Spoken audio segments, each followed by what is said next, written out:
Hello and welcome back to Arknights. I'm Luce and Chapter 15 has officially dropped. Let's just go in directly and I can share. We find our hearts yearning reborn. We find our hearts yearning, reborn and not alone. Now, this is the beginning of a new Arknight story arc. Chapters 1 through 8 was the first one about Reunion Tallulah. Chapters 10 through 14, a handful of those I actually did on stream, since that's when I started streaming the game here, was the Victoria story arc with Teresa and Therasis. And now we have a new story arc, where the moments fade into cosmic streams and stars into silent sigh. Boundless thread of ancient dreams unfolds across the Oranginium. Blackened depths are teeming, starfields gently streaming. Light appears amidst the starscape's tidal gleaning. Let spheres outnumbered guide our light, where constellations turn in burning dark and quenching light. The lessons we discern. For in ceaseless circulation, through annihilation and life's passion, we find our hearts yearning, reborn, and not alone.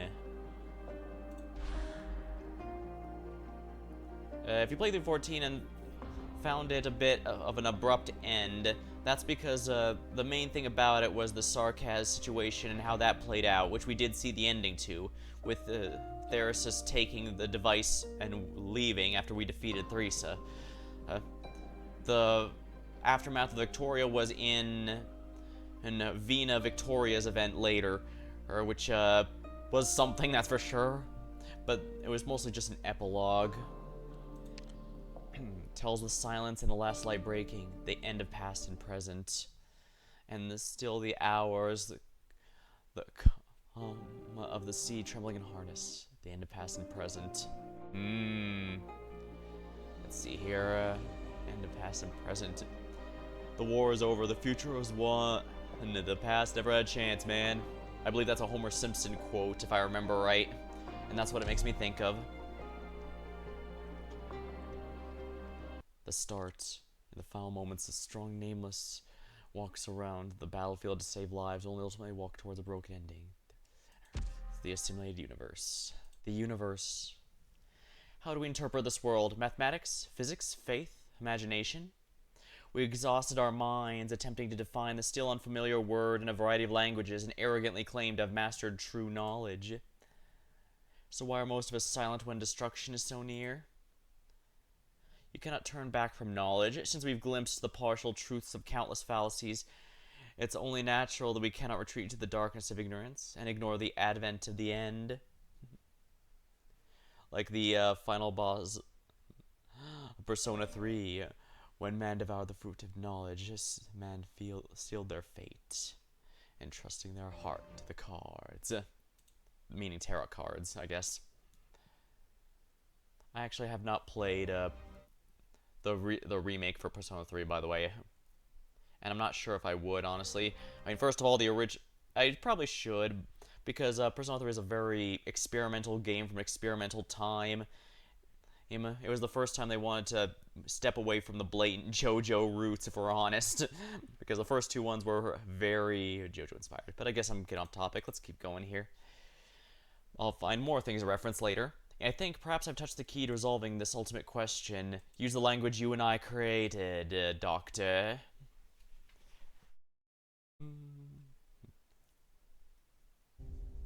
It's time for this war to end, Doctor. The purple flames ignited by that dragon have accelerated the course of war. Once the Exemplars and the Ducal's Alliance's troops push into Nezalim's final stronghold, our goal of concluding this war will be within reach. But Dr. Calcit, how long will it take for us to cover the short stretch? There's no way to tell, Amia. Lindinium's outskirts. Wreck of the Gloriana. Originium. Bloody Originium's really chopped up this battleship in halves. I have to remain here and continue the fight with the local garrison. Sorry, kid, I cannot go with you. A tough infected. This whole time we've seen nothing but ruins and dead, no garrisons at all. Please don't call me a kid. The monastery's already celebrated my coming of age. Ha, you remind me of my daughter. See the light shining high up there? That's part of Her Grace, the Duke of Castor's Gloriana. That gun's still working, which means I got news I can broadcast from the broadcast is true. My squad served the Duke, so I have to go back. Oh, but your wounds. I can walk since you helped patch me up. But are you sure you want to go back to the city? It's the most polluted place there is. The active originium there will be the death of you. The bishop told me that the kind person who saved me from the mines went through hell and back to deliver me all the way to the monastery. So I knew from an early age that salvation never comes without a cost. Do not worry, the clergy taught me many ways to keep myself safe. As long as I can save one more person, anyone, before I reach my end. To be frank, this is the first time I've seen a cleric as devout as you. Your kind heart is the pride of Victoria. The bishop says faith is not all for pride or glory. The faithful believe sincerity and good deeds will better this land. Better this land, huh? Ha, maybe. Anyway, thanks, little bunny, for everything. Could you help me out one last time, kid? If you make it back to the city, if my daughter's still there, tell her that Papa has always protected her. The Victorian soldier struggles to raise his injured arm and gives a non-standard salute before calmly turning towards the distant wreckage and vanishing into the thicket of originium. The bunny looks at the faint light emanating from the ship's gun and cannot help but sigh. Artillery sounds in the distance. The tiny rabbit continues toward the sea on the horizon. Londinium.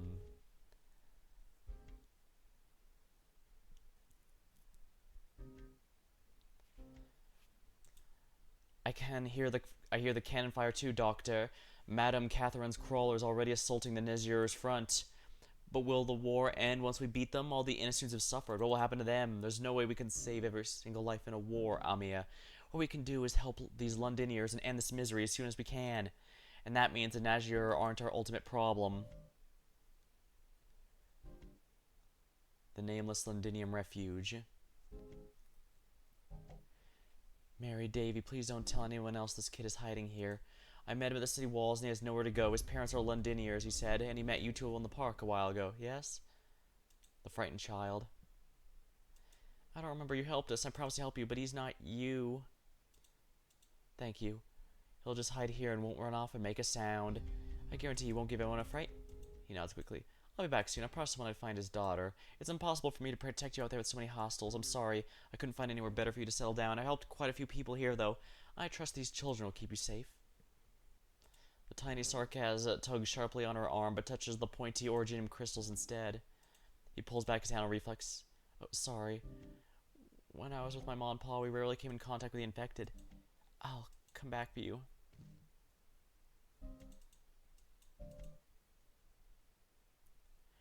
Leaving a kid in the care of other kids. What a horrible situation for a war to leave something like that. She's not gone for long. When she arrives at the soldier's home, there's nothing left. But letters in the ruin tell the soldier's daughter joined a forced rebellion against the Sarkaz, the Exemplars. It's a difficult journey as she returns to refuge. When the Victorians joined forces to attack at the Palace of Westerlog, originium continued to spread throughout the city. There were those mad Sarkaz mercenaries wandering recklessly around as if they've lost any semblance of humanity. Her head hurts from the city's terrible condition, but also horrific black crystals on her body. I might be nearing my end now, Father Bishop.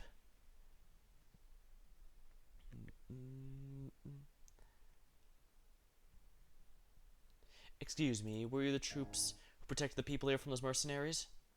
Yeah, we have both Exemplar and Ducal Alliance troops in our squad. We have a distress call where we're in a distress call. We got a distress call while we were gearing up to enter the palace. Trust me, this mess will be over soon. And thank you, too, for taking care of kids and refugees. Are you looking for someone? She shakes her head. Right, we did mop up some of the devils hanging about, probably here because their side's about to lose. So yeah, we have to hurry out to the front.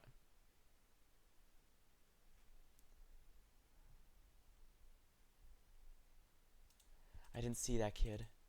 Follow me. Child leads the bunker of the frenzy. Ladder spots residents silently carrying away corpses. They walk up a pile of containers. The child struggles, manages to push the lid open. The cowering Sarkaz child before looks in fear. She's here. I promised I'd help you, didn't I? It all happened so suddenly, so this is the only place I could hide him. But he cannot stay here. On my way back, I met a group called Reunion. They can take him in. We still don't know if Nine can be trusted, the current leader of Reunion after Tallulah was apprehended. Don't worry, we'll take good care of that one, but what about you? Your Oriopathy is serious. You should come with us too. I still have things to do, I'm afraid. I won't force you then. You remind me of my comrades. Here are some suppressants and protective gear. Good luck. You too. Victorians advance in waves from afar towards the Nazir King's last stand as life fades away. This is not her war. She feels fear and has no way of comprehending how those who overcome fear of death and what keeps them pushing forward. But she hopes to save people too, to continue numbly, one life after another, even if it's all in vain. She recalls the day she left that monastery when she and the bishop bid each other farewell by the riverside church. Hmm. What is faith, you ask? I've traveled to Iberia in my youth, saw with my own eyes how the lives of those around me collapsed during the profound silence, but that tenacious nation never once yielded. At first, I only admired the country's vitality, but as I lived my life, I came to realize that vitality, that is faith. Who was there to teach me, or even other Iberians, which path to take in life? Did anyone promise us we would surmount such a terrifying disaster? No, but faced with such calamity, we always convince ourselves everything we go through is inevitably for something. Suffering will eventually end, and we'll enjoy a wonderful future. That is faith. Faith does not reside in scripture, nor prayers or hymns, but in our lives. Faith is in our bodies and minds, in every heartbeat, in every breath, and this is the source of strength, only because we believe. True, there are kinds of faith well beyond just religious ones. Father, if that is what you say, that all suffering eventually ends, then where is our wonderful future you're talking about? I think I've tried my best. The rabbit collapses from exhaustion. The sounds of gunfire and cries from afar. An intense pain reminds her of the cruel truth that this body has met its end. She waves to those nearby whom she'd saved from death, staying alone in a wide space far away. Her body begins to disintegrate. I'm willing to believe. The light caught in her eyes begins to dim until she sinks into endless night. Then she seems to see someone hold her almost shattered hand, and the light begins to flow back to her eyes.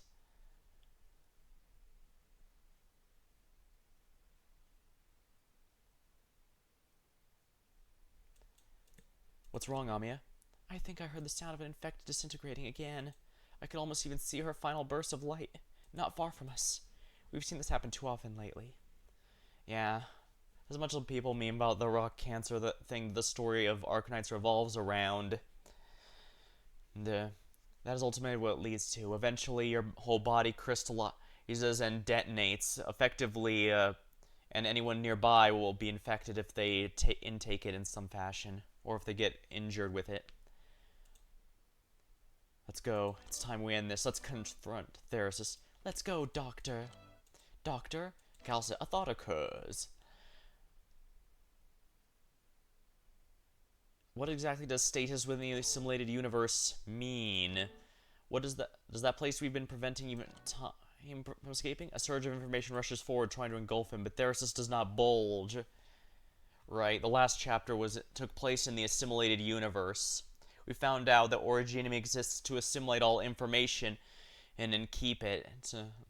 It's stored as data, almost. I finally see with my own eyes what a great feat you've managed, Theresa. Time unknown. It's practically outside time, bluntly. He looks up at the tower, standing in void as the falling fragments turn back to irregular information and return to nothingness. Therasis grabs a fragment that's drifted down, but it instantly turns to nothing in his palm. You open the door for me, so I shall finish this last part of the journey in your stead, Theresa. Once we Sarkaz seize the Originium that belongs to us, we shall for the first time hold the power to determine our own fate. He grips the blade and stares coldly at the large rhombus approaching him. Then he walks towards the tower. He knows well his opponent will be there. Destroy anything just to create a ladder. Theresa has left a path for him. The myriad souls who never gave up resisting until they completely dissipated did one last thing for the Sarkaz within the Originium. They fought for a future while everyone has a right to survive, for the ones still alive. Yeah, all the souls and memories of the Sarkaz was left inside the Originium.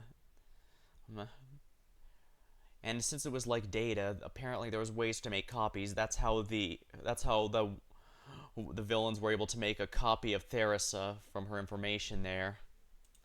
And Theresa's ultimate information was to free that so they could finally rest.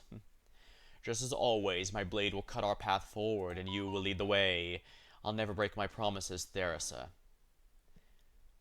You did a pretty piss-poor job protecting the Sarkaz and Victoria, buddy. You know, the ones who helped you fight all this way.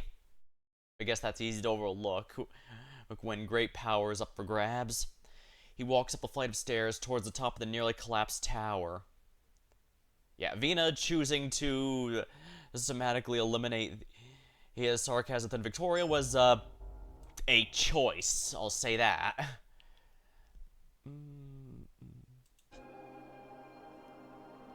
Since it's 0 stamina, that means this is pretty much just a scripted fight. Alright, let's check it out. Check it out then. Unknown language. New redundant information. All that remains is nothingness. He looks at the rhombus. It appears to be an eye staring at me. For the first time in his life, he feels a shiver run down his spine, but it isn't his own instinctive reaction. He feels that a force, a will he can't even see, is trying to make him submit. Be you a god, my creator, or even my creator, come out and face me. Dead silence, cold. There was no response from the void. Master, you shouldn't have come here.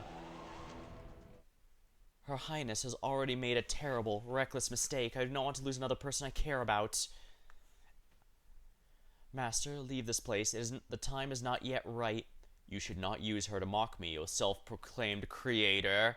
The Ascalon standing before him is no illusion. This marvelous space materialized his memories. In my memories, you are the same as before, just a little less mature. Since those who truly control the space dare not face me directly, then Theresa has indeed succeeded. They must have already been subjugated to numerous restrictions. Otherwise, those arrogant beings wouldn't have tried to get you to stop me. He raises his sword. You still do not wish to leave me, with me, Master? If you really want to take me away, defeat me. As you wish. You're skilled, but you're merely using the skills I've taught you. Ascalon disappears in a purple haze. She used Originium arts. Theresis thinks back to the day he and Theresa led the remnants of the Sarka army into that room. The day he walked into the purple smoke alone and took the knife from that girl's hands, just as he does again. It's been some time, Ascalon.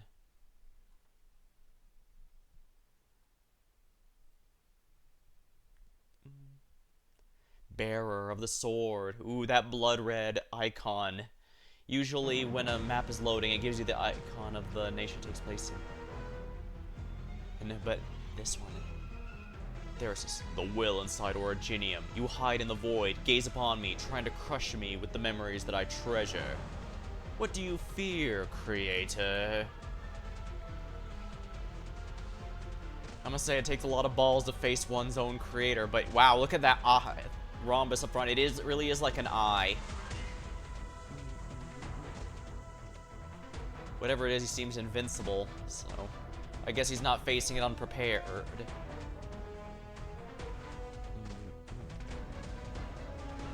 Does this mean he's going to be playable one day? Oh, dang.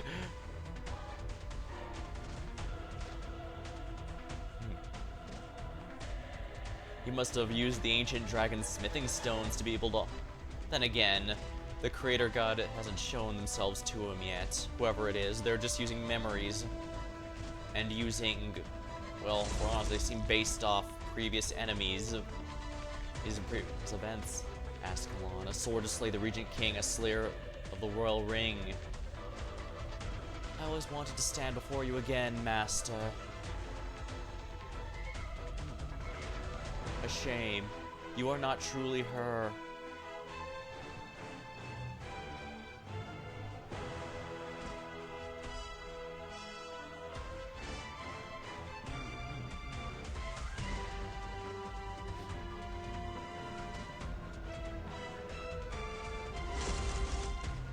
They're both invincible.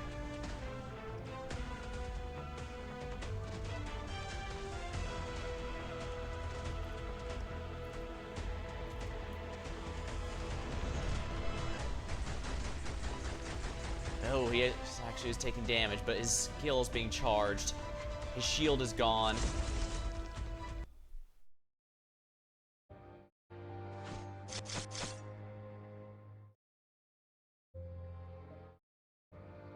You won't last much longer, Master. Theros has left more behind for me than you think. Do you expect I would tread this unknown ground unprepared? He watched the rhombus approach the void. He already understands. You're watching me, aren't you? Theresa beat you once. I won't fall behind. I will sever your control over Amnanum. You cannot harm me. I told you, you need to be more decisive no matter whom the foe is. You took too long, I'm afraid. I stand where they departed, the end to which Theresa guided me. I was never the only one putting the hubris of the gods on trial. The voice of the sarcasm has been silent for far too long. The shards of the tower gather around Theresis before they return to entropy. Gentle whispers. He hears the defiant cry of the sarcasm against fate.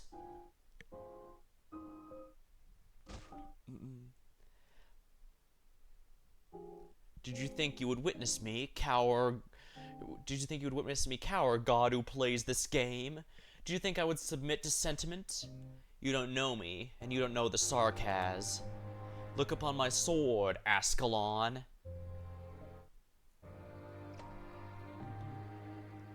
Oh, I get to use it myself, huh? What is it?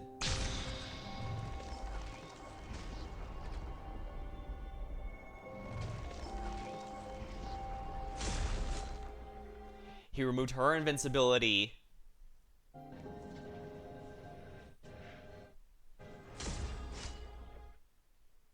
Well, I can win with auto attacks if I need to.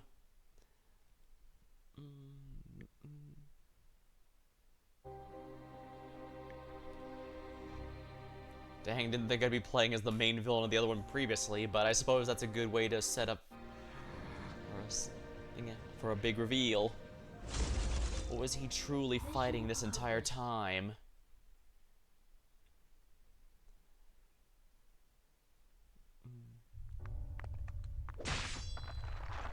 The rhombus-shaped eye is collapsing. He raises his head and looks at the golden sea. The platform's descent is slowing, but it will slowly eventually crash into the ocean. And as he steps on the platform, sky and ground up and down instantly reverses themselves in this barren void. Without any rules, what does destruction even mean? Just what should he do now? Theresis himself isn't sure. You will vanish, Ascalon. I've severed the connection between you and a certain will. Master, I've just seen a great many images flash by. They were all images of me, but why do I feel like I'm having an out-of-body experience? Why do I feel like I'm so far away? That's just my memory of you. Of me. You aren't a false phantasm, but you're not the real Ascalon either. They're mocking me, and you as well. Okay, so they use the memories of Ascalon. I'll put an end to this farce myself. Master, does this mean you're going to die? What difference would it make? I'm sorry, I wasn't able to save you. No, you did well. You did plenty well enough. He swings his sword with all his might, cleaving the memory construct and then already broken platform in two. Ascalon begins to shatter. Her shards, along with the other debris, fall into the golden sea, transforming into more chaotic information. Now go. At least take a few of my memories when you go. Catch up to Theresa and the myriad souls on their journey. He can no longer hear Theresa or the myriad souls, but he has a slight sense of familiarity with the information scattered around him. Everywhere, although it's vanishing quickly. She's fighting against it, as are the myriad souls. The tower is completely collapsed. Everything has returned to the sea of data, and the sea is calming down. Theresis is also falling to the vast golden ocean. He is silent and minuscule. It's the rhombus again. This is by no means the end, but do we have enough time left? Theresis, our blades will not be enough to destroy the gods. However, we may manage to destroy them with their own methods. But I can't promise you that this will work. This is Theresa talking. I have no reason to doubt your judgment, Theresa. Yep. Then tell me what I must do. Face the gods directly. Theresis turns around without any hesitation, swims for deeper water, disappearing fully into the black abyss of data. After a moment, the surface of the sea begins to stir and boil again. Then it splits open as if sliced by a sharp blade. Chaotic streams of information surge endlessly to the abyss. Unknown language. Connection. Unstable. It's you. She opens her eyes and sees the small, frail creature. All the violent scenes come to a screeching halt.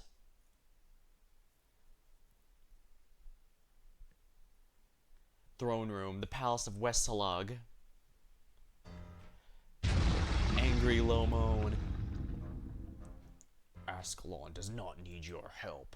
Disapproving roar. This is not the proper stage for a fair fight. Theresis does not have much time left for us. Ascalon, what intel have you received? I was still a step too slow. Theresis is not here, and the only one I've countered is Manfred. According to Ascalon's reports, Theresis really has returned from the command center. Salim surely chose the Palace of Westlog as the site for the final battle with an eye towards protecting Theresis. However, currently, both of these are concealing their true motives from the other members of the military commission. This includes Manfred, the nominal leader of the military commission. Manfred stands alone in the empty throne, facing you down. Ascalon's fully locked on, leaving him no room for reckless moves. The standing water from the earlier battle with Ascalon has soaked Manfred's cloak, leaving him slightly disheveled.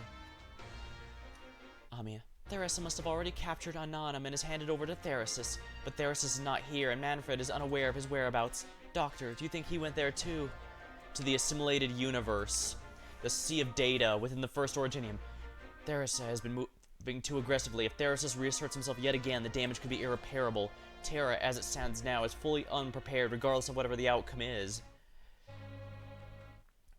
Callisto, what are their chances of success? Judging by our own past experiences, we can say that Theresis has a full understanding of the rules that govern the assimilated universe. Analyze the rules, rebuild the order, and work with Theresis to seize the first Originium. I believe, with Theresis' abilities, this is far from a pipe dream. Dr. Calcit, do you mean we're helpless to do anything? Not at all. If their plan succeeds, what they are seeking still falls within the bounds of our understanding, so we may not face the worst-case scenario. But if they fail... Calcit looks at you, her eyes filled with worry. Doctor, we must return to Rhodes Island Landship as quickly as possible. We might still have one last chance to buy Terra a brief moment of respite. Instead of worrying... First, we must get Manfred under control. Instead of worrying about things that have not yet happened, we shall eliminate variables that already exist. Excited cry. I will protect the Doctor and restrict Manfred's movements as much as possible. Settle this quickly. Be wary of the T-Kaz Watson that he's carrying. Just as the tool in Manfred's hand begins to glow red, the King of Sarkaz's arts and Ascalon's blade descend upon him. This must end. Move. Ascalon instantly dissolves in the purple mist, scattering amidst the flash of blade before reforming. The barrier woven by Amia protects you and Calcit, but it begins to falter against the blade flash. Furious howl. Shields with all of its might.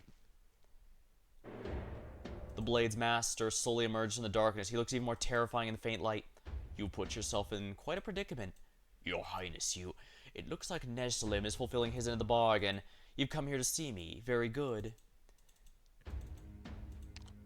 You see a man standing before the throne. Calmly standing before the throne. Theresis. He looks nothing like the man you once knew, gripping a tightly vivid, gleaming crystal. You've succeeded. You seem surprised. You too have set foot in the void. You too have witnessed her departure. You know full well the heavy price the Sarkaz paid for this. And yet you never believe the Sarkaz has any rightful claim to it. Isn't that right, Dame Calcit? At least for now, we rejoice in your success. I thought you'd rejoice in my death, Dame. His Originium infection level, just what has he been through? I don't know what he encountered, but needless to say, the assimilated universe's chaotic information continues to rapidly corrupt his will. It will carry on this way until his entire body is recoded in another format. Originium. How much longer can you hold out? Frankly, I'm stunned he's survived even this long. Your Highness, I shall escort you out. Maybe we can find a way to... Londinium does not need me anymore. Please handle the remaining tasks. I must do one last thing for the Sarkaz while my mind is still clear. Rhodes Island, the equality you seek may be a noble goal for Terra, but we Sarkaz will not be there to greet its arrival. Such bitter irony. You and I brought that outcome with our own hands, Doctor. Right, this is not FGO. We're not the Master. We are the Doctor. And if I pick up another one, I can add another title to that list. But now you're walking the very path she once laid out for me. Anonymous is responding to Theris' call. The entire underground room began to shift. The path by which you entered is now gone. The hole sealed in the lower level is being filled at a pace visible to the naked eye. Stop him! There's an Ascalon battle. Oh, that's already been done, though. Which means the surging Originium assimilates Amia's arts, something she's never experienced before. It's not working? How? But Theris still shows the same rarely seen pained look on his face. Rabbit you are, much like her. Something's not right. The Originium assimilated Amia's attack. He's currently adapting to and studying Anonymous, but the more he's exposed to it, the more chaotic the data streams will impact him. The first Originium, having had its authority seized by force, cannot possibly compare to the state when it was first created. We still have a chance. We don't have to attack head-on. If we stall him, he can't hold out. Sometimes simply holding out until winning a battle of attrition is the best option. I need to get closer to him and Anonymous. Trust me, I won't forget.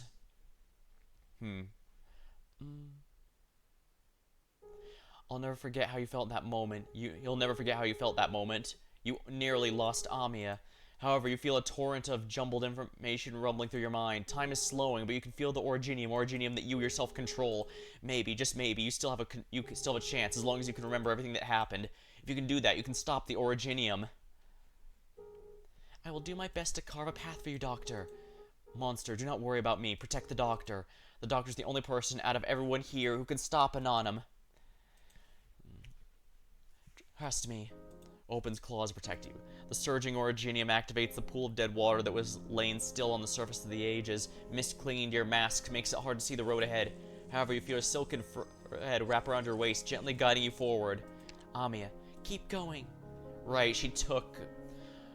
when she transformed in this stage, she ended up taking some of Theris' powers. I told you before, this conflict ended long ago. Doctor, Theris and I fully understood that there's no place for us in the Sarkaz future. However, Ascalon Manfred, your future does not lie here either. Originium creeps up Manfred and Ascalon's bodies, pushing them towards the edge and the end of the battlefield. Go. Leave to a safe place and wait there. Remember to take Anonymous back to Kazdel. Wait, your highness. His voice vanishes within the underground throne room. Theris has already sculled him off to a safe place. You don't get to make decisions for me anymore. Ascalon dissolves into purple mist, slipping through the cracks in the Originium and remaining in the throne room. She's everywhere at once, waiting for an opportunity. Folly. Anonymous is still flashing, but his movement's becoming increasingly difficult. The Originium is restricting his body. Not just his arms or eyes, but even his thoughts. But still, he forces himself to remember one goal, to bury everything here. He needs to hold his last shred of sanity so he can leave Anonymous with Manfred, who is finally safe. He struggles to lift his sword, as he once did when he served at the side of the King of Sarkaz. He raises his sword for the Sarkaz one final time. Doctor, we meet again at last. Have you ever looked up at the Doctor, our past self? Have you ever looked up at the sky? Beyond the sky, beyond the twin moons, there's a place that we would once return to, where we would sleep peacefully. But I'm the only one left here speaking with you, and in the course of the Sarkaz's eternal search for the remains of dead gods to fend up for your enemies. Have you ever wondered, why did those gods die? In a sea filled with both truth and unknown, I saw a fleeting vision of the gods before they died. The root to the pain you bear. I now understand you, though you've already passed away. Now I'm the only one left, and I'm speaking to you. Before I return to my eternal slumber, I will destroy you. I shall rebuild a ladder for the Sarkaz. No longer will anyone have toy with the fate of the Sarkaz. We shall reclaim our destiny, Doctor. Theris swings his sword. A beam of light stings your eyes and rack your brain, trying to recall how to stop it. Anonymous. Amia's barrier breaks layer by layer. Amidst the gleam of the sword, you think you see Monster's huge frame blocking your view. Stop. You remember everything about the moment you lost Amia. You remember how you stopped it all. You did it, Doctor. You remembered. Priestess. You? Voice in the smoke. You told us that we would only have one chance to strike. You really have slowed down a lot. Theris struggles to lower his head and sees the blade that pierced his heart, as well as Ascalon, with a determined look on her face and tears in her eyes. The figure steps out of the smoke and pins Theris to the throne with all of her strength. Anonymous and his sword fall into the ground, lying in the shadow water, reflecting dim light. Master, this is the end. Theris raises his hand. Careful, do not let him touch it again. Theris clutches Ascalon's assassin blade and uses all of his strength to slowly draw it from his chest. There is no blood, there's no warmth. All that's left is a few shattered crystal shards. Even his blood is hardened into rock. Well done, you finally found your conviction. Your heart... It stopped beating a while ago. I've repaid my debt. Take it. Theris is straining, shifts his gaze towards Anonymous lying on the ground. Find Manfred and Kazdel. Go home. You... Ascalon feels himself being pushed away by a very weak hand. I will stay here. I cannot let the Sarkaz know my fate. He hears faint cheers from above, cheers the Victorians. The Nazir king is gone. You missed Logos' elegy for the Nazir. His war ended just before mine. Doctor, I was able to gaze upon the true face of the gods. I only regret that I was unable to completely defeat you. Calcit? Assuming he speaks the truth, he may have bought Terra a moment's respite. Regardless, we must continue our preparations, Doctor. Then Therasis... He will remain here. I'll ensure no one disturbs him and no one finds him. She holds up Anonym and Theros' sword. Doctor, Calcit, Anonym belongs to Kazdel. It must return to Kazdel. We must consider this matter carefully. The damage Sark has inflicted on Londinium is bound to stir a new wave of hatred, and without proper guidance, it could lead to an even darker nightmare. The war must end, but Kazdel must also take measures to protect itself. We can go to Kazdel together and watch how they use Anonym.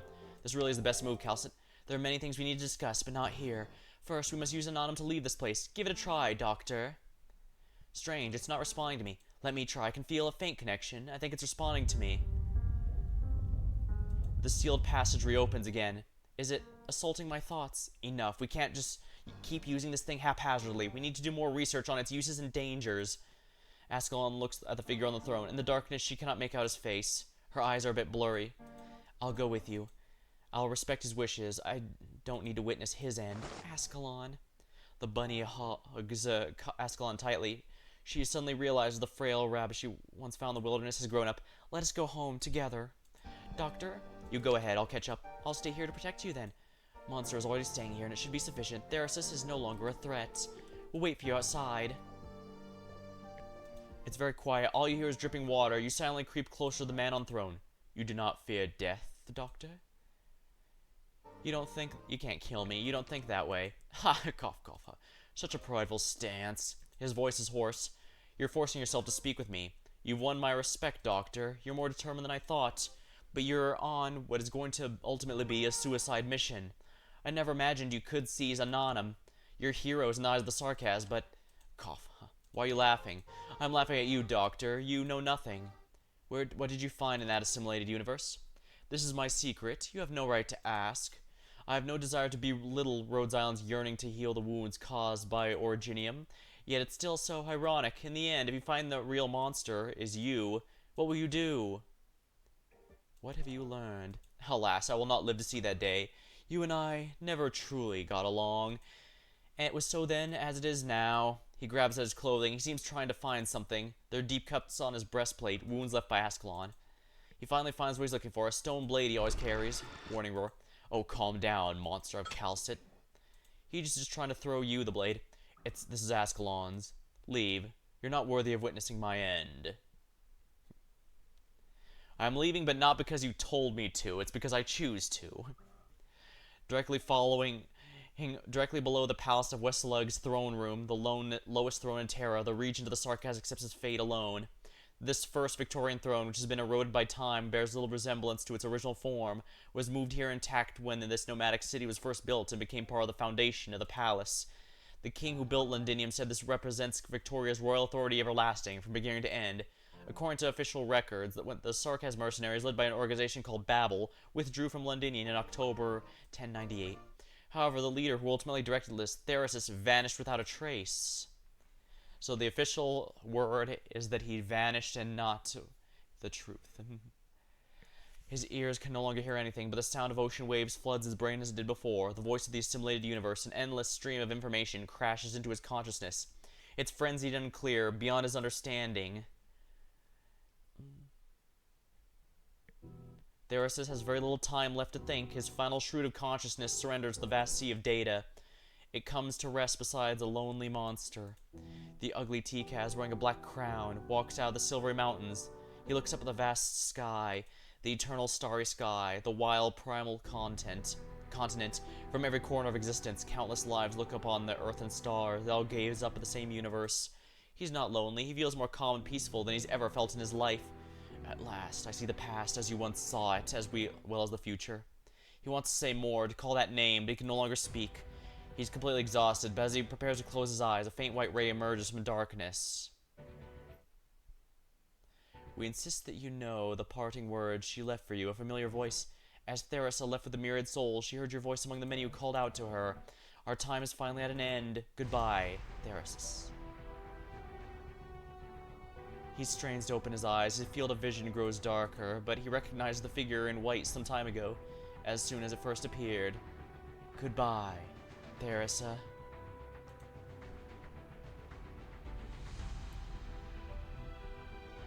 He doesn't need to hold on any longer. He flashes a slight smile and allows the last wisp of consciousness to dissipate.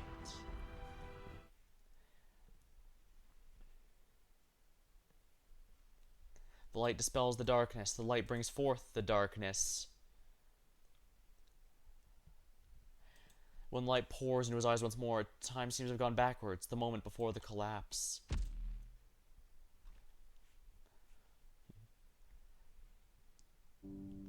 Unknown language. You are lost. Cold voice. Who speaks to me? It has been a long time since this place has seen a new visitor. Or are you the last survivor of the ruined planet? I remember my consciousness was shattering and then disintegration, death, but why? Unknown language. In any case, welcome. Come, seek me.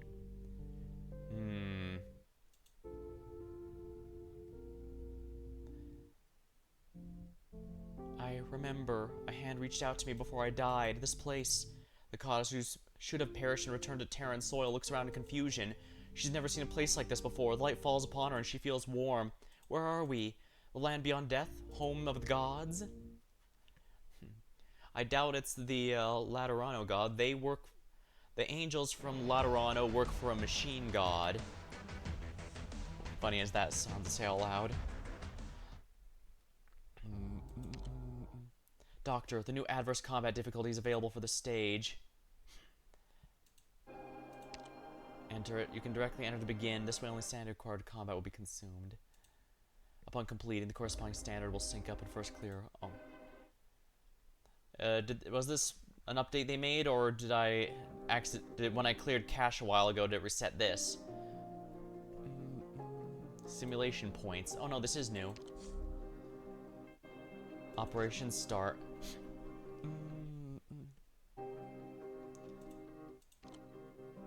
Alrighty. Alright, I need to do a puzzles module here at some point. I'll do it later. Doctor, my public activity with Rhodes Island is better kept on the minimal end. And I guess if I'm bringing Yi, my understanding is that's how his name is pronounced, Yi, not you. Send me out on a mission, Doctor. Hodour is probably fine here. Thorns, maybe I should replace with Vina, actually. I fight alongside you once again, Doctor. With a sword that's not just for show. I've made a complete, thorough plan for the mission. I'm ready to sortie at any time. Pepe's event hasn't rerun globally yet, but it has in the home server, and sadly Papyrus does not get the alternate skin. The 5-star of that banner, Sky Reckoner got it instead. A shame. And no, I did not pull for Monster.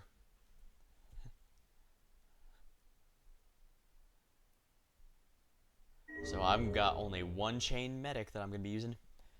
Bells, why am I hearing them ring from all directions? Her voice is so soft that it does not echo off the walls. Whenever the foggy light comes, tons of tiny holes appear. I guess this could be so that she could be playable later. I guess if she survived what was supposed to be, you know, death. Or rather, assimilation to the assimilated universe. Whenever the foggy light comes, tiny holes appear in the walls, opening and closing, breathing. When the light disappears, the walls turn white and silent. That light is very different from the Holy City's light the Bishop talked about. Unknown language. The light is a simulated F spectrum. I can hear you. How can I see you? She presses her nails to the wall. It feels warm and soft as if she's touching someone's fingertips. She places her whole palm, pressing closely the fine pattern's textures. Wherever her hand moves, the pattern stretches with it, as if they're quietly guided by her hand. You're responding to me. Is the whole building the person that she's speaking with? She runs forward for a bit, and the wall extends, leading her. There's so many doors and paths. Where do they lead? She stops walking. She sees a god standing in mid-air, a short distance in front. The silhouette is massive. The surface of the god's body carries a murky sheen, unlike that of any metal. It nimbly arranges a vast array of glowing fragments into patterns. As these patterns change, the fragments shift in color in turn. but the girl notices there's no halo on the god's head. The mid-air colossus ignores her, gliding past without hesitation.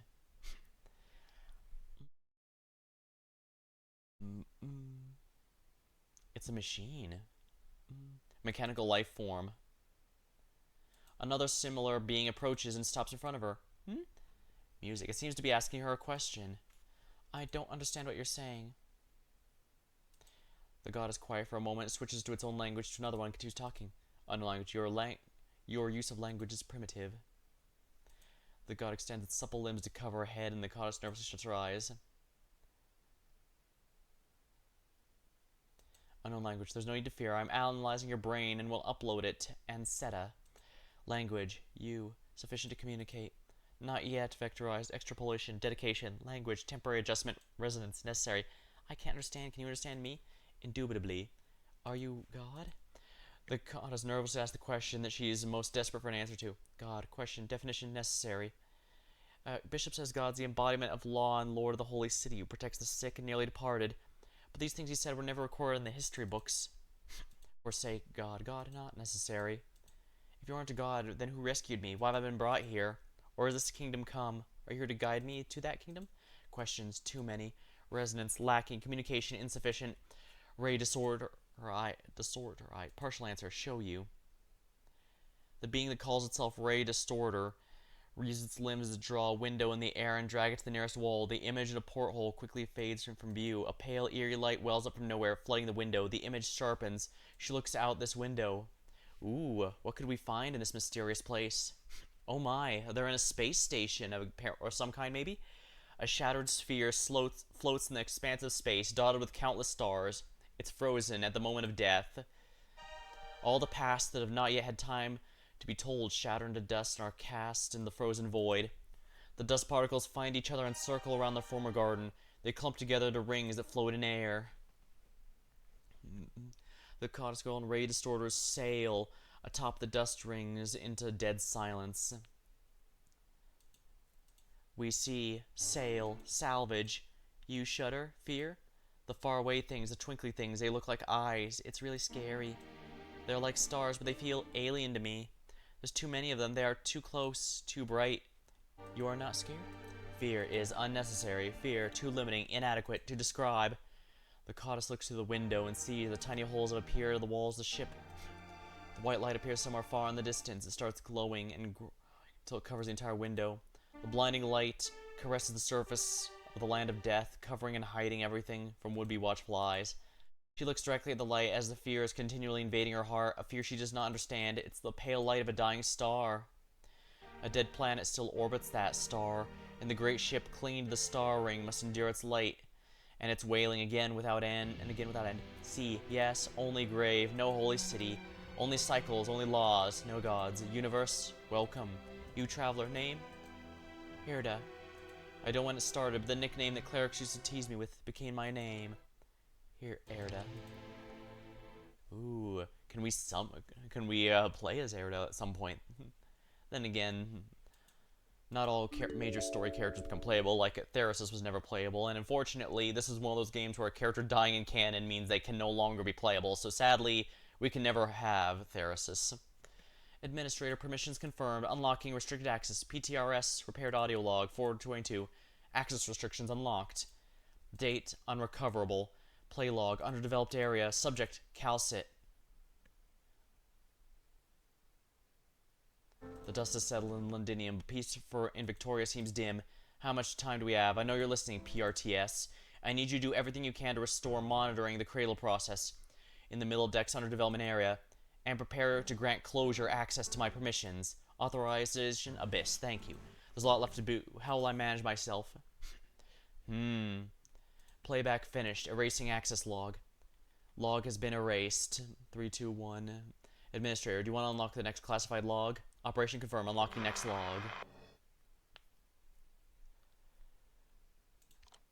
Infected has not died. She's been saved, though she does not by what, and taken to a place beyond her comprehension. 3 years. Or Londinium. Many operators set out to provide reinforcements. 3 years. Yep. Yeah, sometimes Skip does provide additional information, which is why I don't want to miss it. BP is sliding quickly. Proudly claiming credit. Good work. It seems closure and mechanism upgrades were effective. Spins happily. Hey, the repair work on the sector is nearly complete. She feels a small body make contact with her back, hugging her neck and giggling. Alana knows that well. Sometimes makes her happy, sometimes anxious. She takes the girl she loves so much up to her back. Warmy. Pot lid. I smell cream stew. Oh, Warmy. Lands. You're going to ruin the surprise. It smells too good. I couldn't help myself. You sure are happy. I guess the doctor agreed?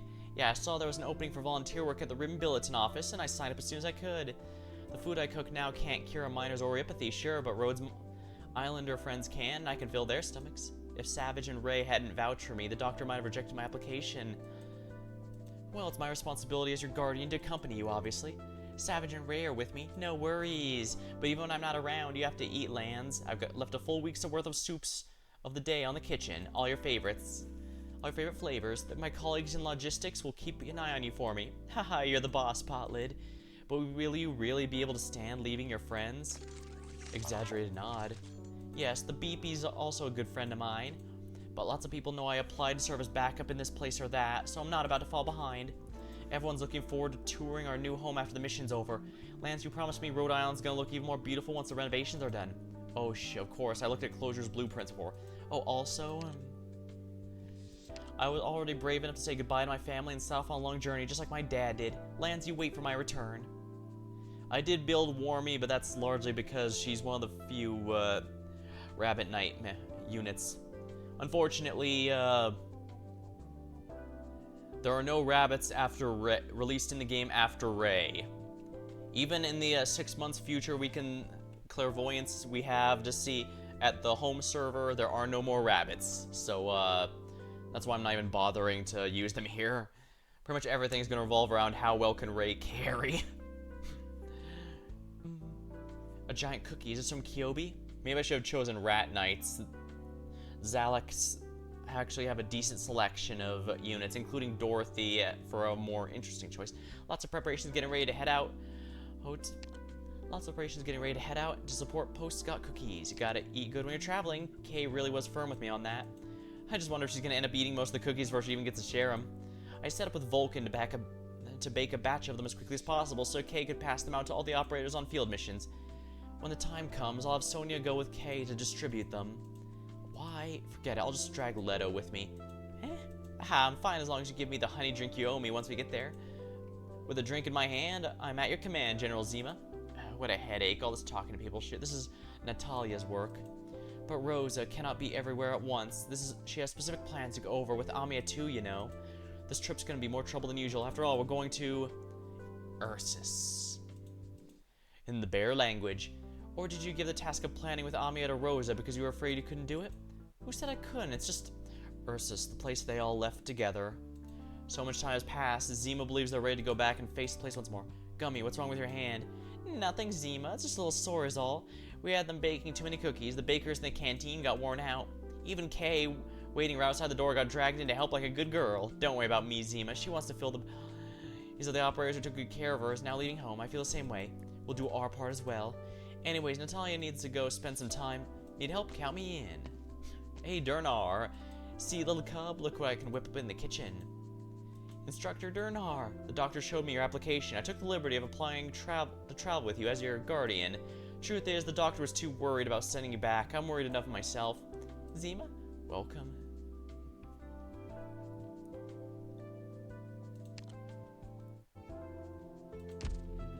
Rosa, the doctor didn't want to approve your application at first. Medical assessed all of you and recommended we be a bit more careful with your itinerary. Oh, but in the end, the doctor respected our wishes? That's because of Zima. She burst in the doctor's office and vowed to protect you, promising you safe return to Rhodes Island, just like before.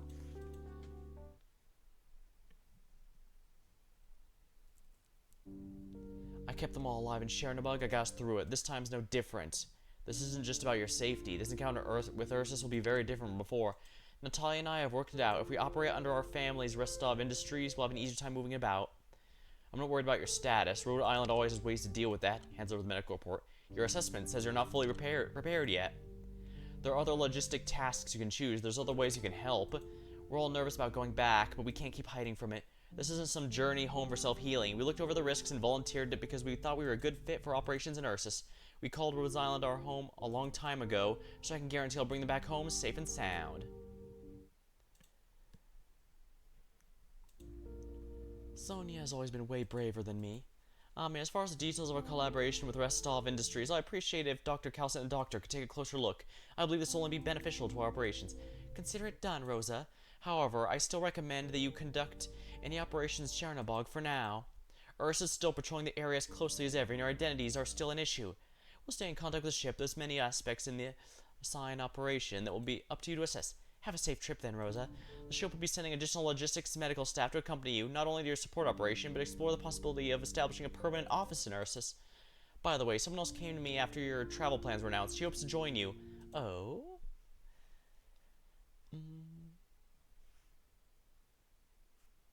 Stomach growl. Gummy, put it down. You'll eat your fill first. Oh, I haven't gotten hungry in a very long time. Stomach growling. Maybe I was just too busy today and forgot to eat. You and Zima are here, so I'll be fine. Then get eating, you hear me? Open wide, Gummy. Oh, I'm full, Leto. Come to think of it. Do you have anything you need us to bring, Zima? Personal thingies? I brought some big crates with me. Well, let's bring the guitar Natalia gave me. I don't want to ask about it later. Anything else, just leave it at home. No, we're never coming. Not like we're... Anything else, just leave it at home. It's not like we're never coming back after all. Leto, didn't you say we weren't taking anything? That reminds me, I've got some junk to give to someone. Maybe we'll swing by Keurig on the way? Yeah? Oh, that should be fine. I'll submit my travel plan to the doctor. Excuse me, may I join you on your trip to Ursus? Sorry, I know this request is sudden, but hey, it's absinthe. Sonia, let Zoya come with us. This rescue mission will be a long one. We can take care of each other along the way. You already know, Natalia? I talked Rosa into it. Ha, don't sweat it, Zoya. This isn't our first joint trip. Kilby, wait, that cookie's raw in the middle, huh? Stop her, she'll give herself a tummy ache again, huh? Politely stops her. I'm gonna be late. Spins angrily.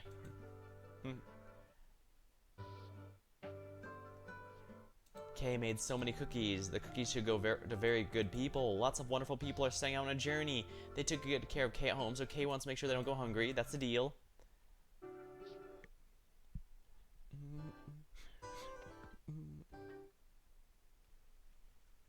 Doctor, the copy rooms on each floor have been packed with people these past few days. This round of field deployments going out so many different regions is the perfect opportunity to pick up local souvenirs. The wish lists on everyone's been making are long enough to start the whole terrain expo. In the past, Closure has suggested the procurement department make unified purchases for the operators, but I reject the idea. Let's keep the spirit of the tradition alive. Procurement will be sending out a notice as soon as regarding reimbursement. Do you need me to bring back anything on my trip to Victoria? Calcet shakes her head. She looks at the cookies Nick is holding in a bit of suspicion. Oh, Kyovi shoved these cookies at me just now. She just made a gigantic mess in the kitchen, and Amiya's still trying to help clean it up. Poor Amiya. Nick, you're gonna have your hands full with this trip to Victoria. In addition, they're recovering data from several offices in ducal territories. You'll have to monitor or read a necessary. You'll have to cooperate with all the different offices to provide her as much support as possible.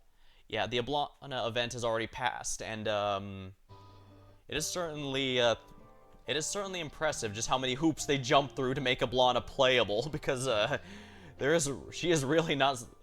Let me put it this way, she makes Passenger's crimes look like petty larceny, and Passenger, as a reminder, destroyed an entire city just to kill one person. Yeah, we've got more than a few war criminals in the playable roster. Of course. But and Londinium?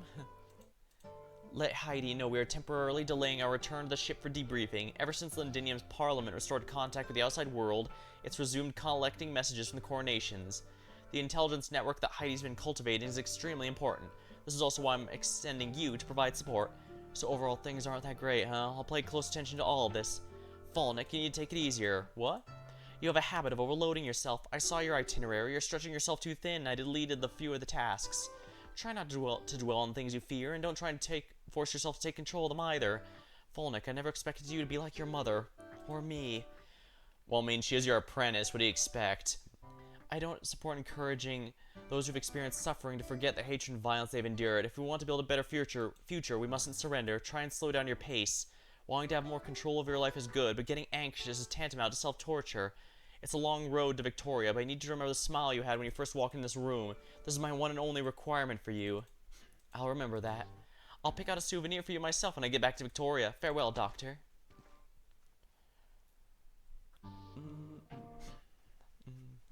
Red, you don't need to hide. I was afraid you'd be angry. You told me not to be mad about Syracusa, but I made you sad. Oh, yeah. Lapland Altars event explained everything about Project Red's history and how she was manipulated into becoming a murderer. Actually, it explains why she's more robotic than anything. At one point, she was Crown Slayer was trying to kill her, but she didn't fight back because she was given no orders to kill her or to fight back. It just somehow didn't register in her mind that she can kill someone who's trying to attack someone who's trying to kill her. It's weird. But that's what happens when you raise a person to be a weapon rather than a person, I suppose. I don't want to leave Rhodes Island this time. I'm afraid you'll force me. I haven't prepared a transfer order for sweep yet, Red. Stay here on standby. Ascalon's orders will return soon. After we receive the orders, can I stand by your side? Yes, didn't you arrive some time ago? Yeah, I arrived a while ago.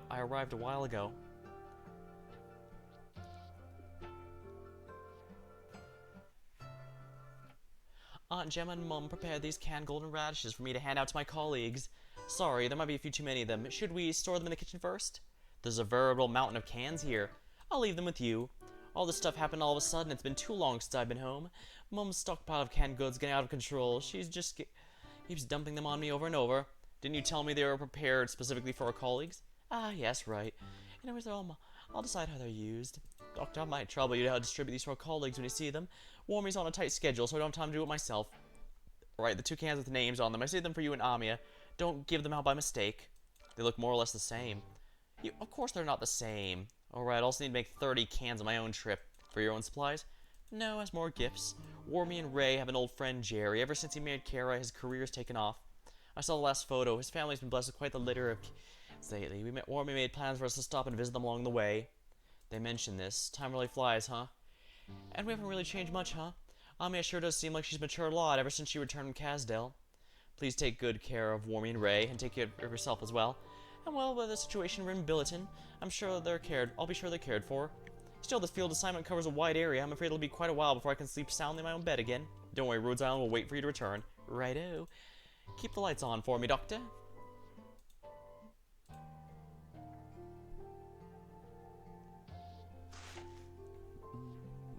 Hey, what are you still doing here? Hey, the twins. I just thought of something. We still haven't been given our medicine health maintenance manuals yet. We need this guidance so we can remember our health regimens.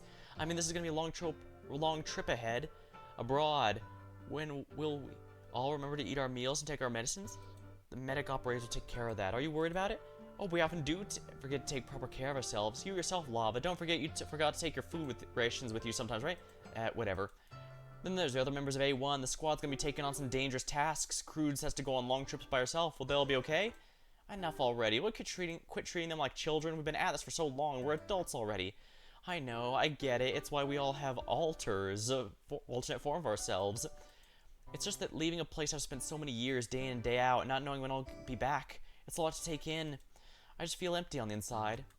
Don't worry, we'll be back.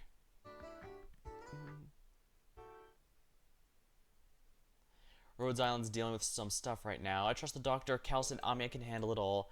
All we have to do is complete our tasks and be patient. Rhodes Island's our home, and we're not going to lose our home. No matter what happens, we'll be back. Someday.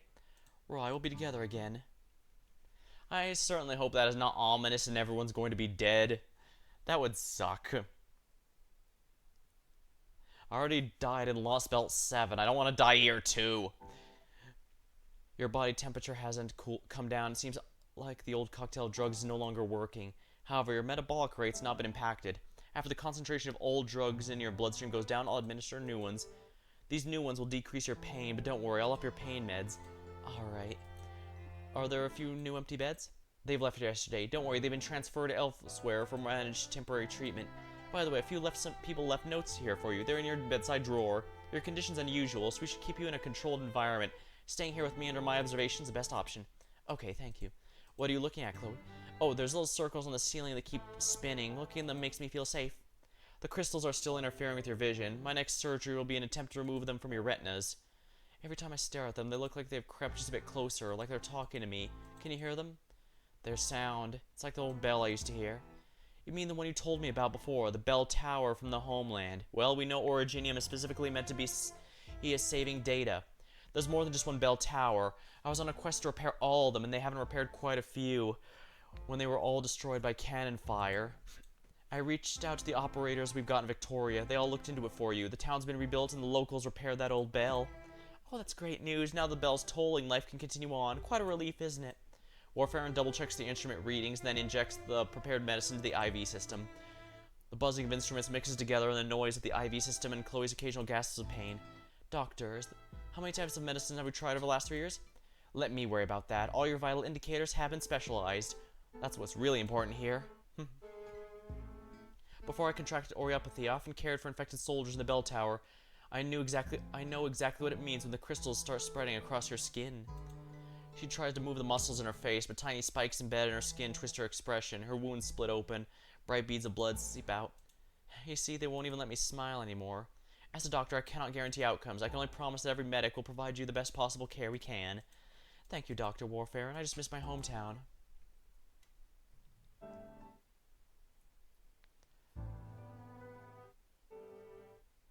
This report, the first time I saw this patient's charts, I thought there was some kind of error in the data too, but we checked the data, it's correct.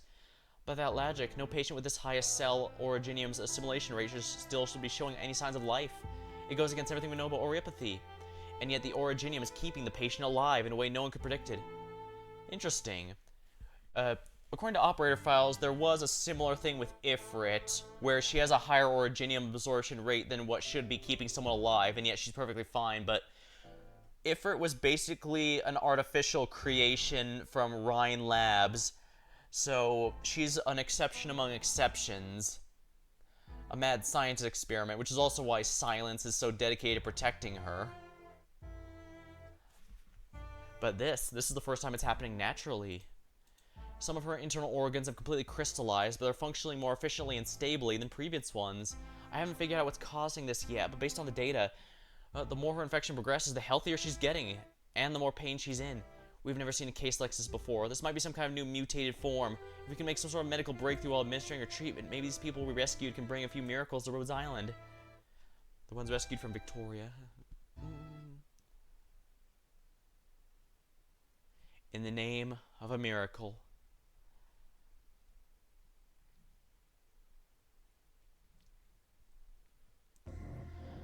We're heading out. Remember, Cold drink machine. It has a trajectory computed by Originium. It uncontrollably launches beverages that aren't even thirsty at all. Curbing the enemy's weak points. Every look you take has value. I'll do my best to keep everyone safe. Machines. These are enemies? That move came out fast. Let's bring another person here.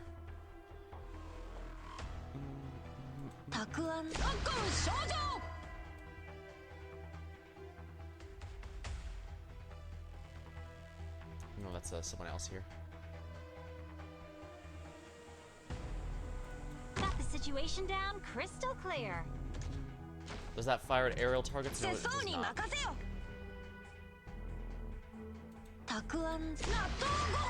There we are.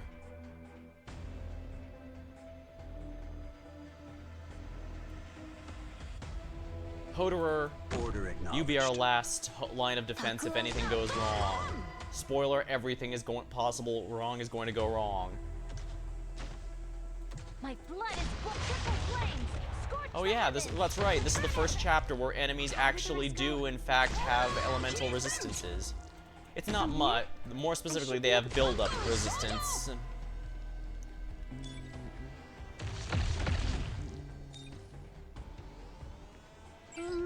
Which page did I put my notes in?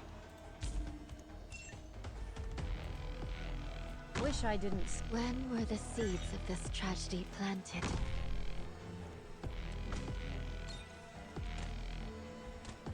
Go ahead. I'm already in Sept. Which page did I put my notes in?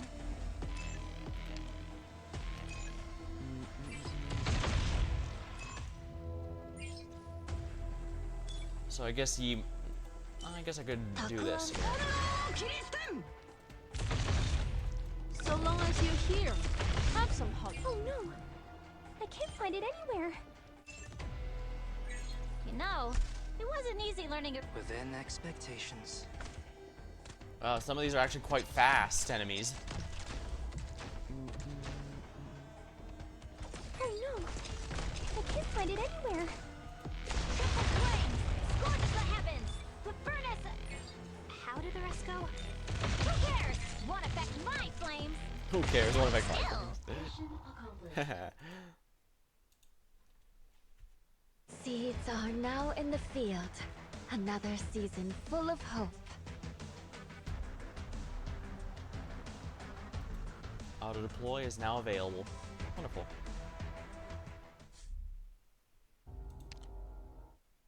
I see. Rather than put closures back up. Yeah, that's just the event shop. Simulation score. Interesting. Enemies have increased movement speed.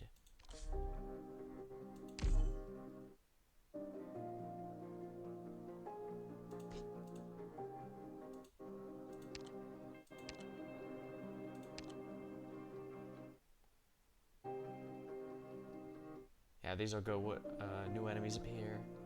Yeah, let's see this one, how it goes. Let's give it a try. This is with my A team, so should be fun. In the name of miracle. Ooh. It does seem like they're trying to make story Do you need chapters me to tell more you all? interesting.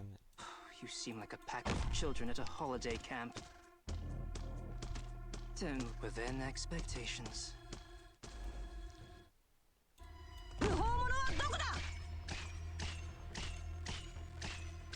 There we are. I really hope. There we are. Air's burning my lungs. Temp's just right.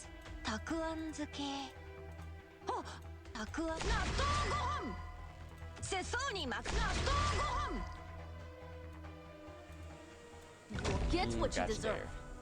I mean, what you ordered. Which page did I put my notes in?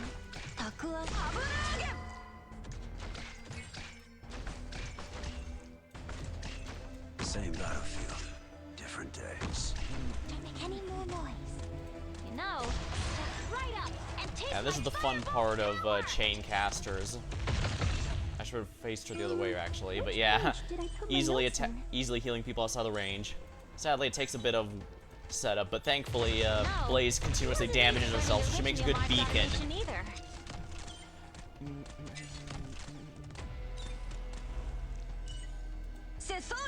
My sword's gonna cleave your bodies and values alike. Wish I didn't Might as well stay. have Vina here. Here I am. Here. Which page did I put my Crocodile. notes in?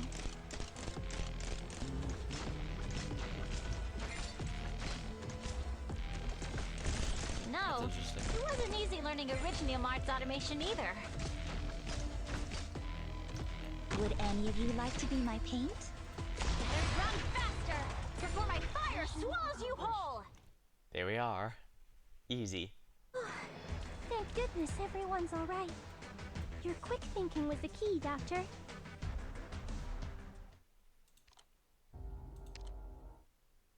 Not bad.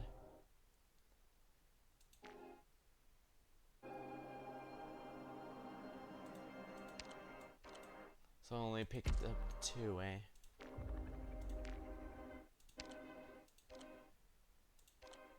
Might as well collect a free prime. Ah, so these unlock stages. I'm not gonna force myself to do all these, but I do like these. These are kind of neat. Adverse combat. Alright, let me grab a sip of my drink and we'll go into the next story chapter. Story bit.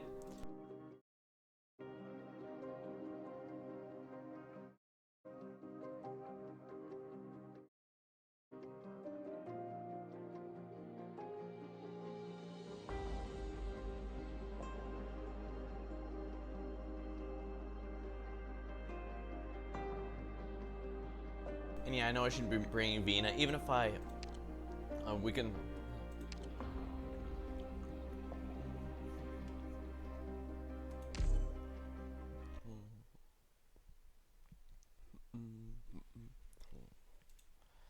There we are.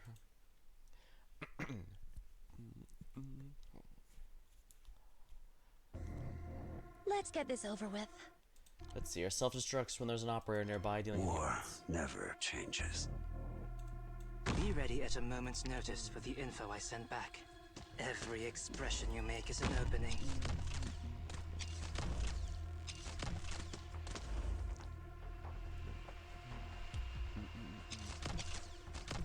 From here, I should be able to cover everyone. Right? Air's burning my lungs. Temps just... Every expression. Bye! You know, it wasn't even... Run faster! Before my fire swallows you whole! Oh no! I can't find it anywhere. We'll put Hodor Order here. acknowledged.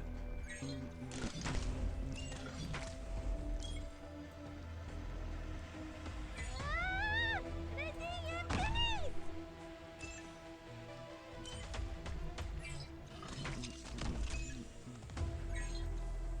War. A word I've not heard in a long... Okay. I have every right to think Oh wow, yeah, I forgot about her skill still active. That's the fun part about No, ammo skills. wasn't They easy can't be learning wasted, Arithmetic arts automation technically either. speaking. Oh no! How much arts damage did it I can't crash? find it anywhere. Guess I won't find out. Wow. Wow. Yeah, but it's one thing I've learned in this game is that regardless of any meta talk, Oh no! operators that have weird attack ranges are going to be the ones you're going to be relying on a lot. Wow.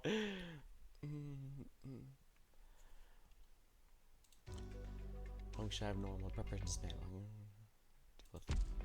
Closure. I have the right to refuse data module inspections and upgrades you are proposing. I will not be treated like Thermiex and Lancet 2. You know very well I am different from my colleagues.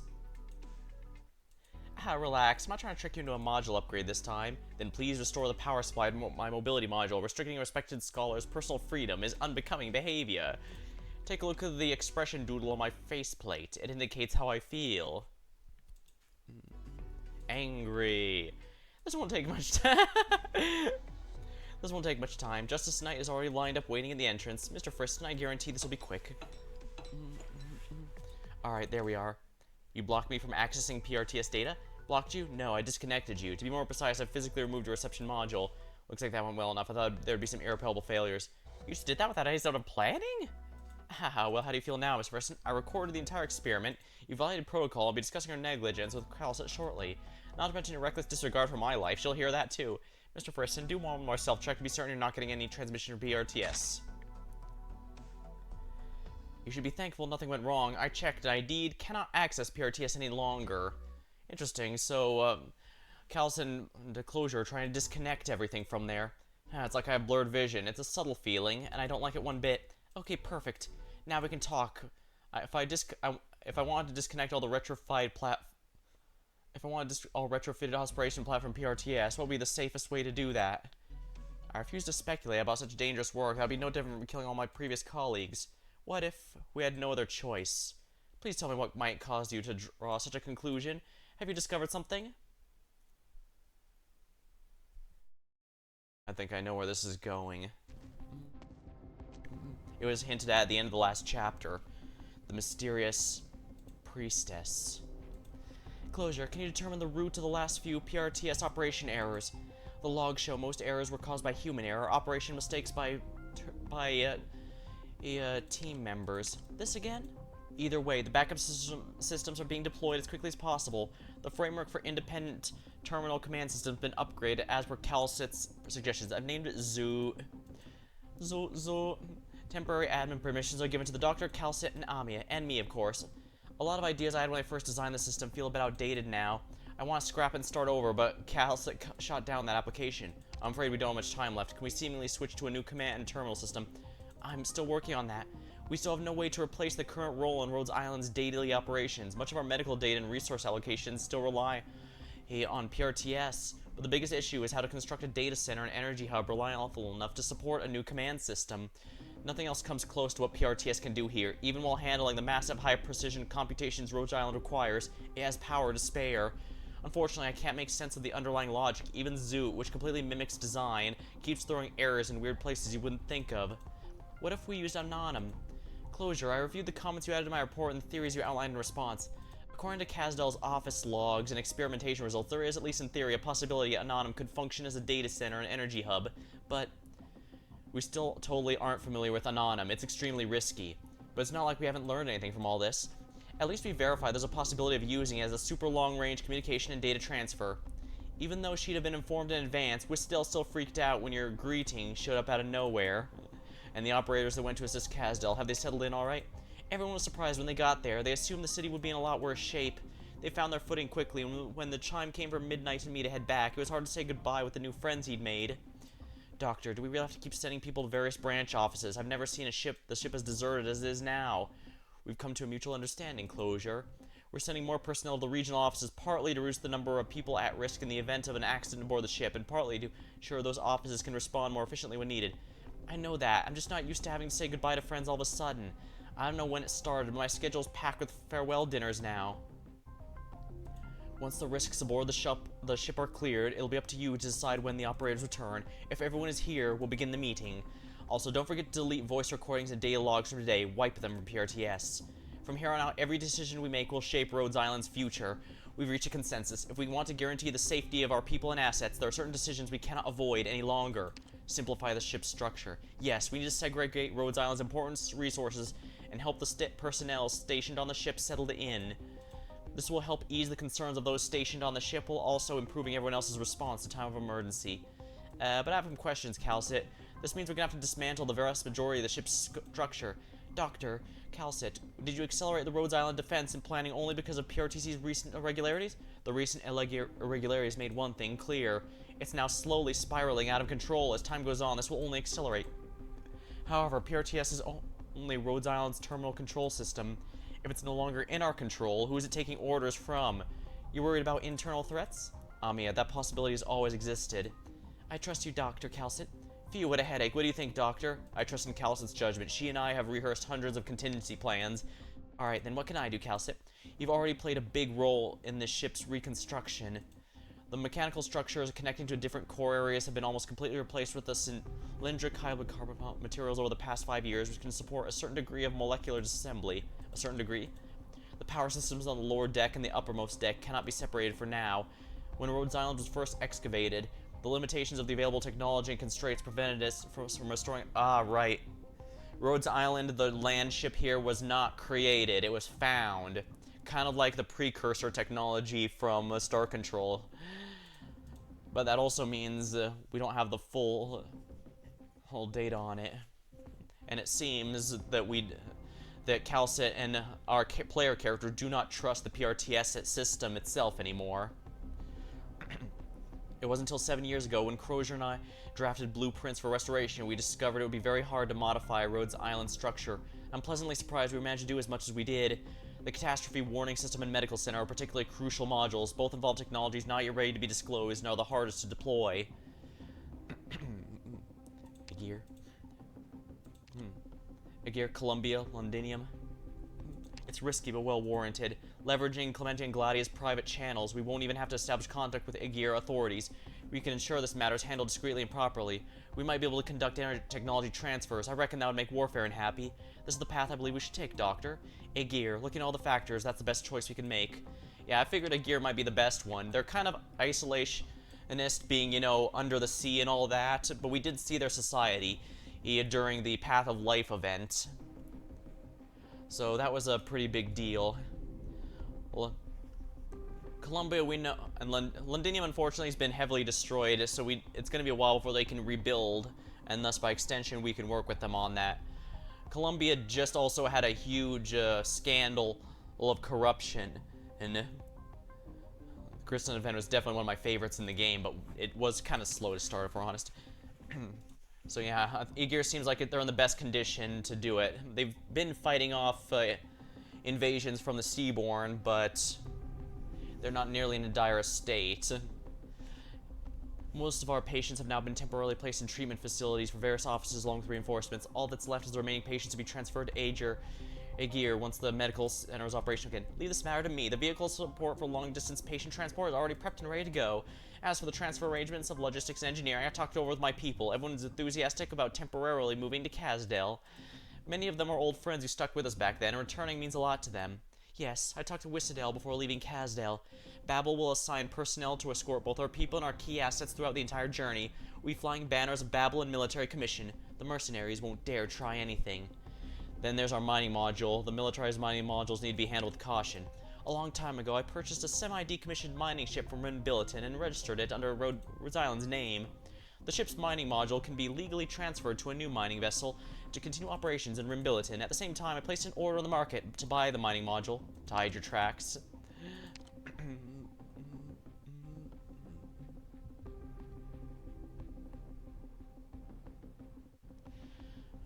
Making any minor changes in the short term is sure to attract attention. Making any major changes in the short term is sure to attract attention, especially from our rivals who will use the opportunities and against us.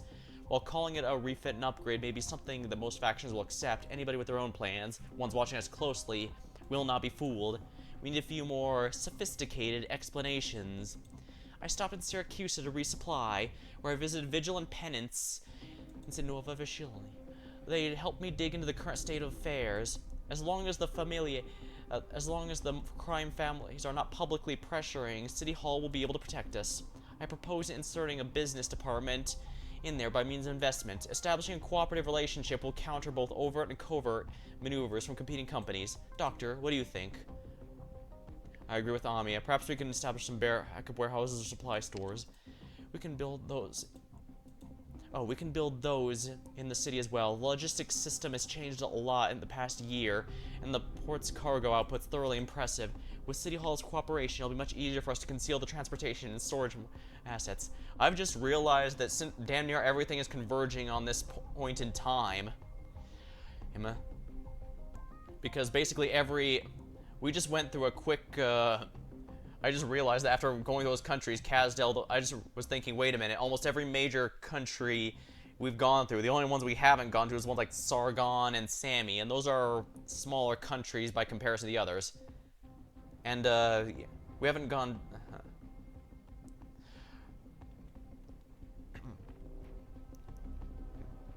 So, yeah.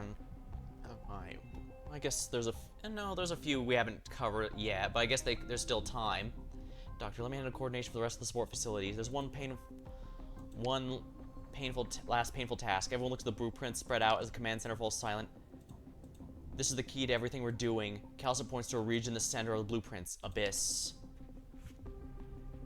What's this abyss everyone keeps mentioning? Oh, okay. On the blueprint, a new area has been added to what was once a blank space in the central area of mid-deck. Calcit never told you what this abyss really means, but you still have a vague feeling that this mark on the blueprint, this area has never been recorded by PRTS, is inextricably linked to you. A long time has passed since it was last opened. Even back then, when I had to get close to bring back someone important, I didn't dare go near the deeper port. When I had to get close to that place to bring back someone important, I didn't dare go into the deeper part, the one that's been sealed away all this time. However, I'm not even sure what kind of changes have happened in there. As I just said, if the PRTS abnormalities have a specific cause, the Abyss has to be involved somehow. How do you think we should do with this section, Doctor? I have not the slightest idea. I'll have to go and investigate. Doctor, I can go with... I'll bring the doctor there myself. Amia, Closure, I need you two to make sure the surrounding areas are completely cleared out. Set up the first isolation zone around the Abyss itself, and the second one within a kilometer of the ship. Askel and the elite operators will stand on standby. I need other personnel on board to temporarily leave the ship and prepare countermeasures. Amia, you and Closure must leave temporarily as well. Be prepared to activate our contingency plans at any point to deal with unexpected situations. How long do we have? A mass migration like this will be hard to get done in this short period of time. 15 days. During this period, you need a complete full-body data scan and comparative analysis, Doctor. I'll get it done. Doctor, what actually is in the Abyss? Anyway, the beginning of everything and the end of everything. Oh, gee. How incredibly specific. I'm sure it won't be... no, I'm pretty sure there's a reason she's not being specific. Or maybe she's about to explain and it's doing a jump cut now. Calcit, I want to go to the Abyss and see for myself. She seems to know why you want to do this and gives a slight nod. Alright, but please keep this in mind. Until we are fully prepared, we can conduct Preliminary explorations on the periphery. I'll be careful. Dang, both FGO and Arkanites are having their story arcs go back where it all began. We can't go any deeper. I can't tell if getting this close to the core area of Abyss will cause unexpected changes. We're still some distance from the actual Abyss. I also don't have permission to open the way of the Abyss. I'm trying, but at this point I've made very little progress. So you're saying this is where I first woke up on Terra? Physically, yes, but your situation's a bit more complicated than that. Does coming back here bring any memories? Is this some sort of test? She shakes her head. I just want to confirm that you're in good health. After withdrawing from Londinium, our operations... Interesting. Does this mean the priestess and I were sealed here? After withdrawing from Londinium, our operations and Tremounts and Militarum inevitably forced us to confront the history of this land and your history. In the original simulated universe, I caught a glimpse of my mission. Yeah, probably good to recap that. The savior of this land, the destroyer of this land. Calcet, I cannot avoid it, nor do I have any reason to. Doctor, I stopped questioning your resolve long ago, which is the only reason we're here now. Calcet, I have a theory as to the true nature of the Abyss. Is the priestess here? This is why you chose to leave Amiens Enclosure out of this conversation. After all, I fully don't understand it yet either. Yes, but we still have to prepare for it anyway, sooner or later. Ami is young, but every new trial we face helps her mature a little bit as a leader. You can always rely on Closure's knowledge and skill, and she's taking more responsibilities over Zion as well. They are worthy of her trust and reliance, and I'll stand by her side for a long time to come. And so will you. Right now we need to figure out what exactly is happening to PRTS. Of course, and so will you. Yeah, the fact that Calcet's not mentioning herself and all that makes me very concerned. Does she plan on betraying us? Is she going to become the next Theresa where we fight her at the end of the chapter? Or is she planning to sacrifice herself? But then again, we already know that she's died before. She's basically the Doctor. Anytime she dies, she comes back in a new form. She's not always a cat girl. Sometimes, I don't know, maybe she could be a wolf girl, a mouse girl, or something else. Our experience in the assimilated universe left us with many unanswered questions, and ever since Theresa and Theresis joined forces to seize the first Originium, I felt uneasy about what's to come. Perhaps she already awakened when Anonym arrived. But that was 3 years ago. I cannot be completely certain. It's very likely Theresis used some method I cannot trace to cut off the controller from the Originium, and that delayed her arrival. I'm afraid delayed is not the most apt description for it. Oh crap, that sounds like something out of Fate, that's for sure. Oh no, it's technically not that, but it's basically that. Pretty much everything is no but actually yes, or yes but actually no. Nonetheless, I must say that they did something I never imagined they'd do, and objectively speaking, they bought us more time. However, we will eventually awaken from our beautiful dream. It sounds like we have to open the Abyss. Indeed, after all, the PRTS is still operational this day. Its core server and power are buried within the sources are buried within the depths of the Abyss. We cannot touch them or analyze them. We can never be too cautious when dealing with an unknown space. I'll share everything I currently know about it with everyone involved in the operation. And can I help you with anything? No. For the version of you that exists now, even approaching these hazy fragments of the past takes a heavy toll, and right now I have no way to help you shoulder that burden. Go help Ami and the others, and leave the Abyss to me. If you choose to trust me, that is. Of course, I just want you to know you're not alone here, Calcet. Thank you for your concern, Doctor. I understand.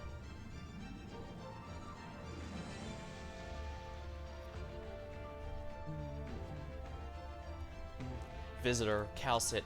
Hello, Calcet, we meet again. You look like you need my help. I do.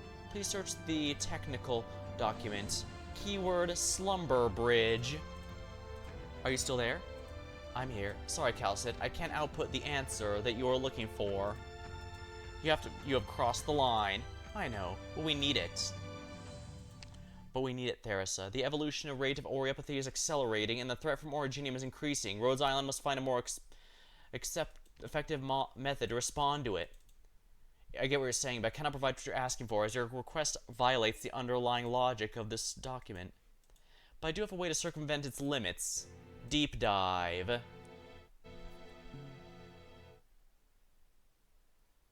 Universe, deep dive. What you're saying is, what I've seen is beyond my imagination.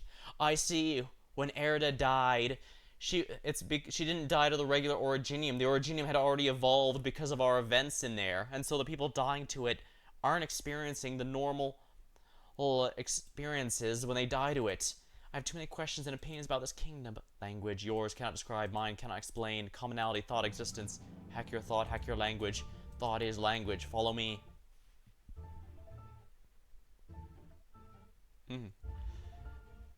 Ooh, maybe we can play as the robot, maybe? We've had robot operators. Good, a handful, in fact. The massive instrument instantly catches the rabbit's attention. Her vision swims, the instrument distorts the light in her consciousness. To the goddesses, it sometimes appears to spin faster than the eye can follow, other times it's completely still. No, it appears to be moving very, very slowly. She stops looking directly at the device that seems capable of devouring her consciousness, yet she can't stop herself from falling over. The ice-cold co-traveler catches her. Thought, resonance, accept it, forsake, resistance, hear yourself.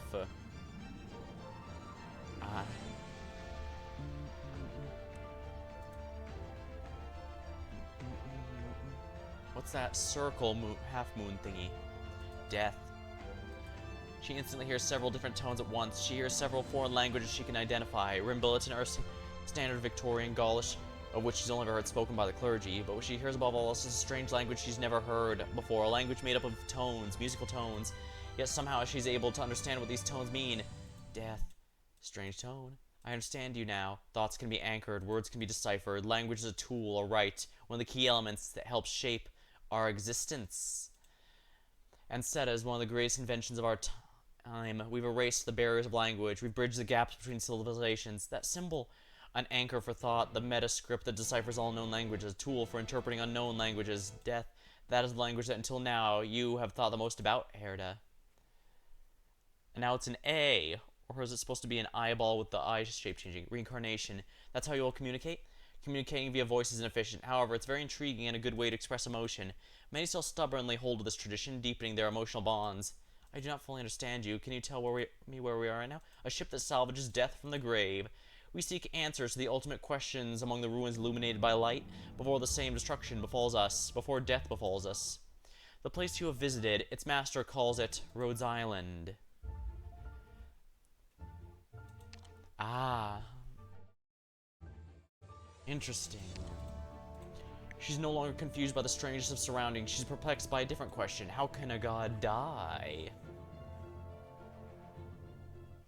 One great victory isn't enough to tip the balance, but it can buy you a moment of respite. You may catch a breath now.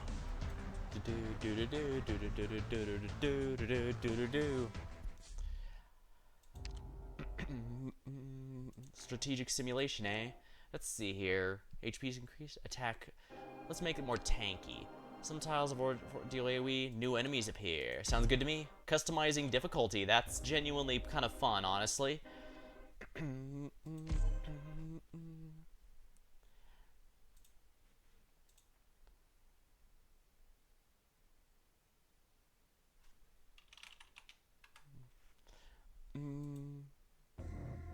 Let's get this over with.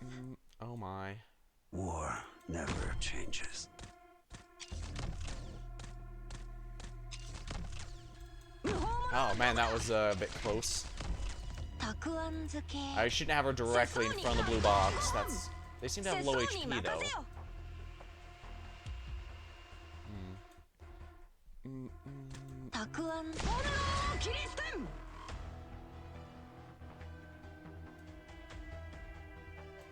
Order acknowledged.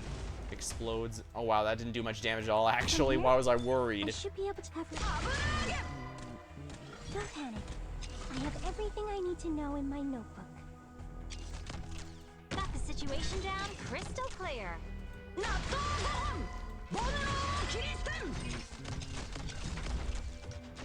My blood is triple flames! Scorch the heavens! The furnace!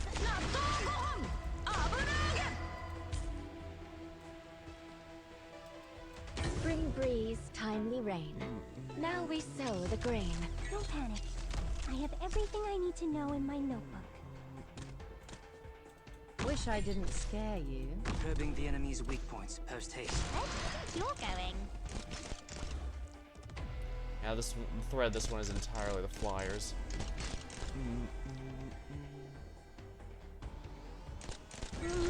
Which page did I put my notes in? I guess once the red ones arrive, they'll do significantly higher Burn damage. up and taste my fireball power! know, it wasn't easy learning Originium Arts automation either. Let's establish a code. Which page did I put my notes in? I got your back, Doctor. Doesn't matter who's picking fights with who. Even bigwigs have to own up to their mistakes. Aha, there we are.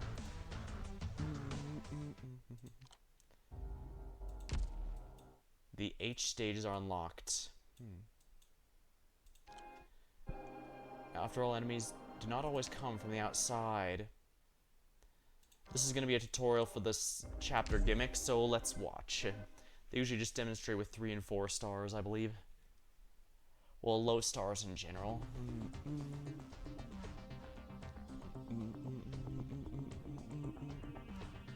Is this maintenance helper lost again? Watch out for the Originium on it, don't get too close. Alright. Interesting, it shouldn't be able to infect machines. Stop, maintenance helper, don't go any further. Now one step backward. There we are. I'm getting strange commands from the terminal's combat interface. Same here, what does the strange symbol mean? Process, TS process reset. Threat detective, identifying target. Complete. Gain combat, prepare to eliminate threat. Wait, what?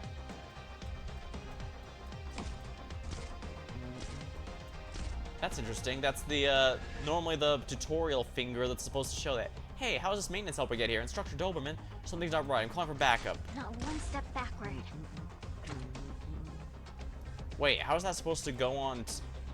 That's a ground enemy. Why is it on a high tile? Yeah, why is the tutorial hand turning against me now? We're getting attacked by drink machines?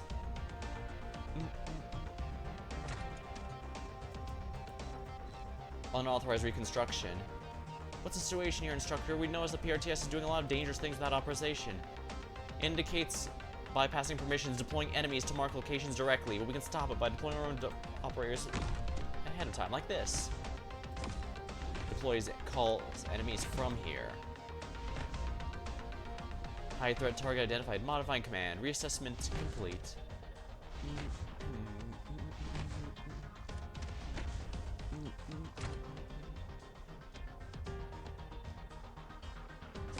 Hey.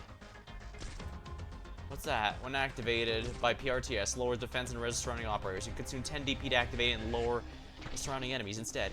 It threw something in front of me. It's charging up? Not one I step guess I need to use it first then, because if I let PRTS activate it, I get weaker, but if I use it, I get stronger.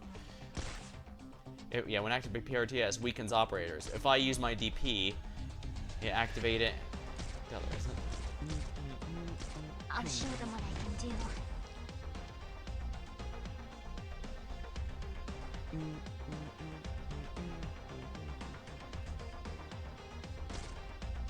It's waiting. I'm not gonna let you, buddy. Complete. PRTS is activating it. It's a weakening node. When activated PRTS, it weakens operators. But we can also activate it first to weaken the enemy. It'll also have a longer duration that way. It costs DP, so we have to be flexible about our approach.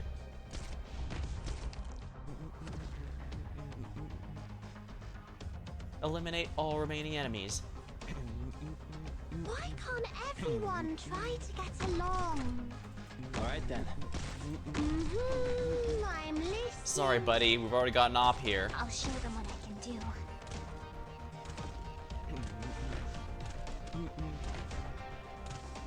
I like this gimmick. It's like the very UI is being turned against us.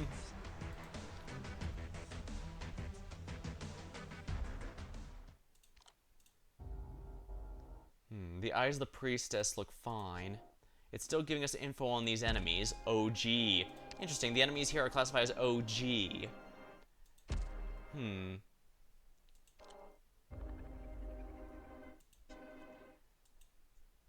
Origin of conflict.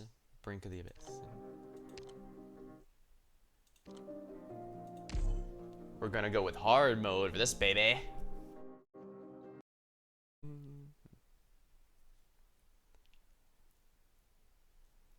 Another symbol.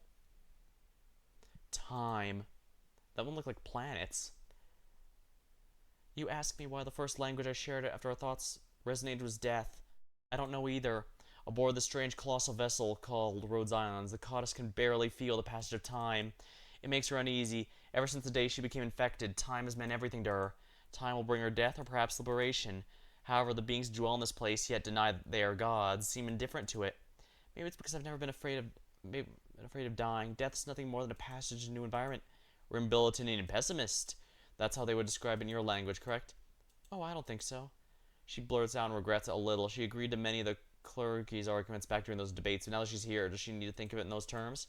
Does she really care about everything she's experienced before the collapse? After all, even time has forsaken her now. I once worked in a mine that seemed to be endless. To maintain efficiency, the overseer would kill or drive off any bothersome originium slugs. Slugs, a mine? Yes, those were even weaker than me, and the mines were once my home. But the overseer didn't expect the kindest worker in the mine to secretly be feeding and caring for slugs they were trying to drive away, which only drew more of them into the mine. Eventually, they disrupted the mine's foundation, leading to collapse. But you survived? Their secretions fed me. In such a harsh environment, many of them lived short lives, yet new ones kept being born, and they gave me strength. Miners originated slugs yourself, but your story ignores the death of Terra. You do not treasure your Terra? Oh, that's not true at all. In our language, Terra blesses us is a phrase that invokes something almost divine. You have a very limited definition of life. I don't understand. You've shown me so many individuals, each starkly distinct from the next. You all feel love and hate as we do, and yet are vastly different from one another. Salvaging death from the grave, you all live united by a purpose I can't truly understand. But why have I come here? The goddess ponders this question, but her intuition tells her the answer lies with the person to just extend a hand to her. She looks out the portal on top of the cabin to cold, silent, endless expanse of space. The light of the distant giant sphere once again passes over the dead planet, piercing the goddess's eyes. Was she sent into the future, maybe? Or perhaps the past? However, despite her blurry vision, she spots a small silhouette. There's someone out there in deep space? Is that the one I'm looking for? Someone in the depths of space seems to hear the goddess's voice. A shadow in the light stirs. Your voice from within. You're looking for me? One circle, two circles, little dots are spinning in darkness. They're accelerating, coming closer. They rip a hole, while in a bright, blazing beam of light shines through. I extend my arms to embrace them. Core body temperature is elevated. The nerve blocker has already been administered. Body temperature rising. Prepare to administer muscle relaxant and replenish blood volume. Repeat the medication. Start the operation.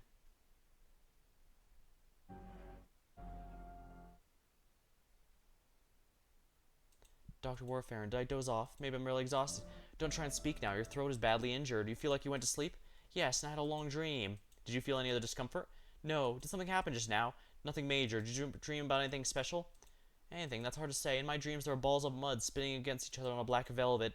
They're now big, now small. One moment they were smaller than children's marbles, the next larger than the whole Victoria. Someone picked them up and flung them out. They started smashing into each other and bursting like fireworks, but the whole time I didn't hear a sound. Anything else? I also saw threads, stretching from one ball of mud to another, each one made of light, and every thread there were people running outward, racing on the light. So those are planets and people traveling between them. I followed them. I ran into a white patch of earth. It was completely empty, save for a single stone tablet. Stone tablet? Was something written on it? Nothing. And that's when I woke up. What a strange dream. But then again, you remember it clearly, which means your brain's memory module is functioning properly. The more clearly you remember, the closer you were to waking up when you dreamed it. As I see it, the fact you're able to remember your dreams is a good thing. Sadly, I haven't seen Dr. Touch today. She has other matters to attend to. She told me to give this to you. Look. Spring, gears, hands, all parts made up of a clock. She said it would help relieve your stress. Is Rhodes Island in trouble? Some kind of trouble again?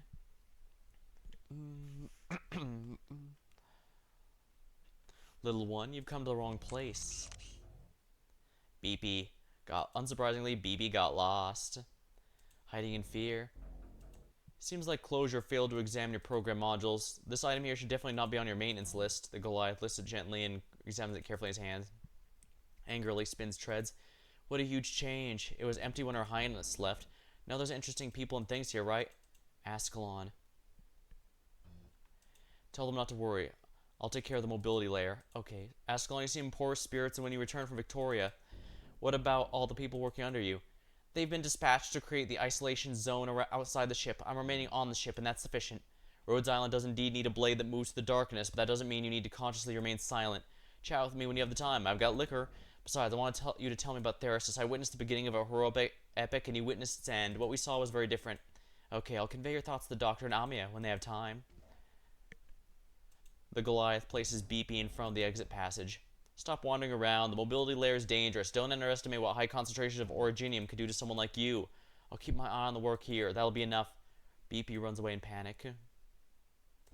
Ah, damn it, Calcit. Dame Calcit. What could have gotten you this tense? Yeah, Calcit's usually the one who keeps cool even during war or military invasions. PTS escort catastrophe warning system and core components. PTRS record confidential escort catastrophe warning system and medical system core components. Executor, Mechanist, Logos, and Radian. Contact records erased. Situation abnormal. Enemy weapons technology exceeds mission parameters. Risk of exposure present. Possible enemy signal detection capability. Shutting down drone transmission temporarily. Logos, I'm counting on you for the drive's live feed. I'm ready. Circuits etched in originium through spoken words drawn by hand to reveal what the swarm perceives. His bone pen hovers in air, automatically transcribing the images recorded by the drone. 12 fixable vehicles buried in sand, 31 armed militants, 5 snipers' nests have already been marked. There seems to be a signal isolation device in the tent, which the scanner cannot penetrate. All are carrying unidentified weapons. Threat level unknown. Further on-site required. Radiant, you're up next. I'm starting to drone the recall procedure. In position. Wait a second. Can you see me? The bone pen taps slightly. Its strokes weaving together a rough outline of human form. Radiant gives a tentative wave to the two people watching the feed. Even in the floating text, her smile comes through clearly. We're standing by, ready to assist you. It's no problem. In 90 seconds, your drone and I will leave together. On screen, Radiant walks the signal blocking tent as if no one else is there, and the transmission cuts. Logos, we're ready to launch a full assault at any time. The incantations have already drifted the wind to the edge of their camp. 10 seconds. 20 seconds. 30. Don't die, Radiant. We need you to be summonable in the future. Bzz, done. All intel's transcribed. I'll be back in a sec. It didn't create a single stir. I overwrote the visual signals received by each target's brain. Chances are all they saw was a mischievous little sand beast slipping into the tent to escape the wind and sand.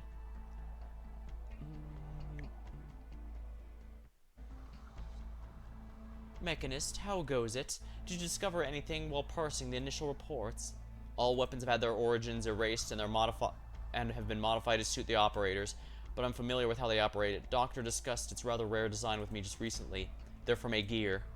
Aegir were the people who are going to interface with us, aren't they also? Regardless, the threat has been cleared. We must not yield to such a threat and allow it to interfere with our equipment transfer, nor can we create any disruption that would alert the personnel involved. The matter is of great importance and needs to be resolved quietly.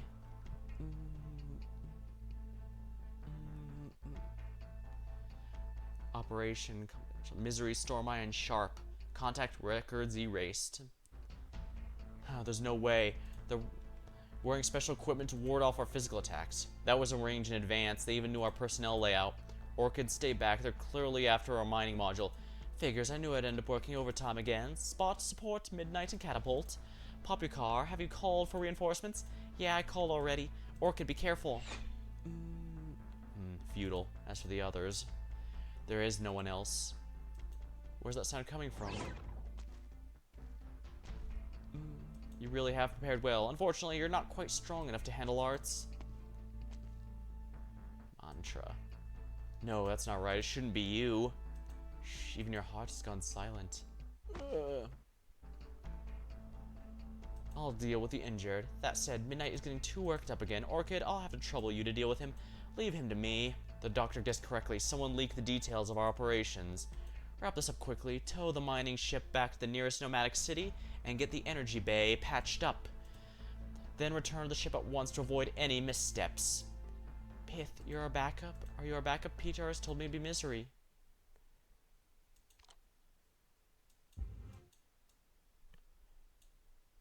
Yeah, Misery, Stormeye, and Shy should have been there, but they're not. You followed a hunch? A last-minute change in plans right before departure. I'm just worried that I believe in you. Misery, Stormeye, Sharp, and such have other plans. Do we need to inform the rest of our colleagues? No, that's not necessary. If anything goes wrong, we'll resolve the issue quickly and defend the ship. If everything goes well, I was worrying over nothing.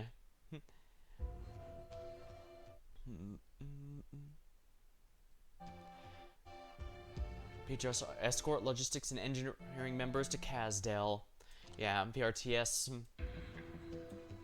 Executor, confidential. Touch Pith and Mantra. Contact Hodor and Inez. How many waves of mercenaries have attacked us today? This is the 7th wave now. They may not be too threatening, but it's strange how many of them have been attacking each day for the past week. We've only just crossed Kazdel's border. These guys do not fear death. They remind me of the mercenaries we fought in Sargon. Faithless. Misery, what's taking you so long? We planned for you to be back by now. You should know by now that this place is quite some distance from the Scar Market. Even if I knew every shortcut around here, it would still take some time. What's the investigation revealed so far? For the past 2 weeks, someone's been routing the majority of Scar Market's orders through a network of outsourcers. There's no way to trace the client. They've covered the tracks well. In other words, it was just bad luck that we ran into these mercs. They're not actively coming to attack us? I'm afraid so. It seems that not all the worries the doctor had before we departed were unfounded. Everyone, there's news from the sentries. Another group of mercenaries shifting towards our position. There's a high chance we'll be engaging them soon. Misery, something's not right here. These unending waves don't seem trying to harm us. Instead, it's like they're trying to delay us. We can stay here and continue escorting. You all can return the ship now. Oh, don't worry, Fang. Some folks are gonna find it harder than they thought to put their schemes into motion. The air is fluctuating. Is that wind? No, is that the life bone? High above the sky, a massive skeleton emerged, stirring the dust of history and casting a vast shadow. For many at Rhodes Island, this is the first time seeing that massive skeleton that once appeared during the chaos of Victoria. What a sight. Was investigating the Scar Market. I took a trip to Kazdel to meet a few old friends. Let's leave the rest to them. We should go home.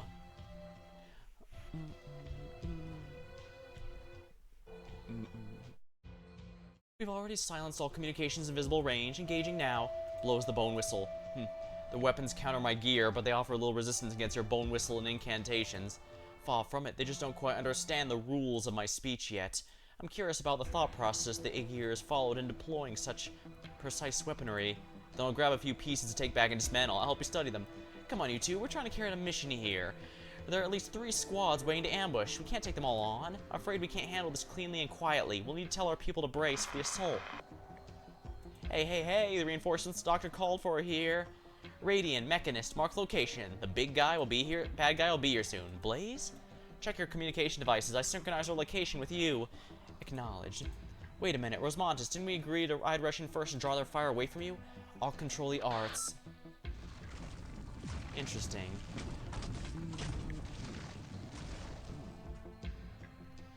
Are you finished? I checked the signals in the surrounding area. They've all been cleared out. Who can tell me what this thing really is? When it tried to self-destruct, I used all my strength just to stop it. Broken little handy. The people interfacing with us are also Aegeers. Why are they attacking our people and equipment? Let Dr. Calson and the doctor determine that. Ensure we return the ship as soon as our personnel and equipment are safely transferred to Clementia. We need to deal with these issues as soon as possible. There's still other unknown leakers. This is the beginning. Only the beginning, I'm afraid.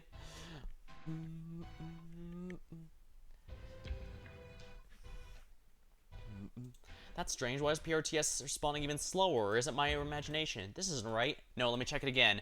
PRTS output all back-end logs from the past 2 weeks. No problems here, no there, no problems anywhere.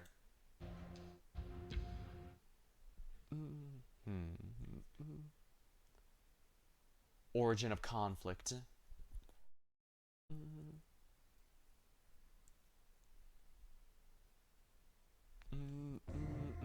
Perhaps I should bring an extra notebook. Oh my. There may be lots of things out there worth documenting.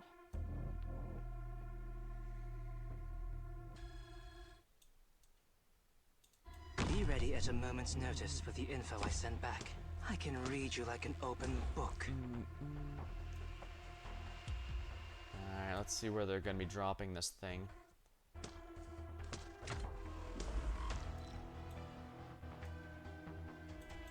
I really hope nothing goes wrong. Oh, that's a red enemy. That's Every expression you make is an opening.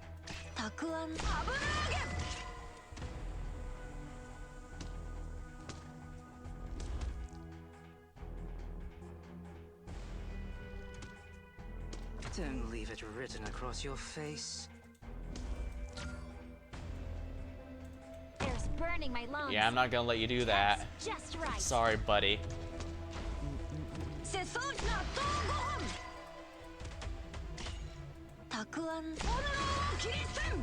Every expression you make is an opening. Roar. Yeah, I'm not even gonna let them enter this A one. word I've not heard in a long, long Shu time. can heal herself just fine. The intel work began long beforehand. I can handle this. Every look you take has value.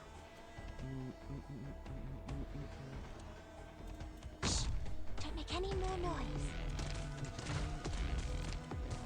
My blood is boiling. Oops.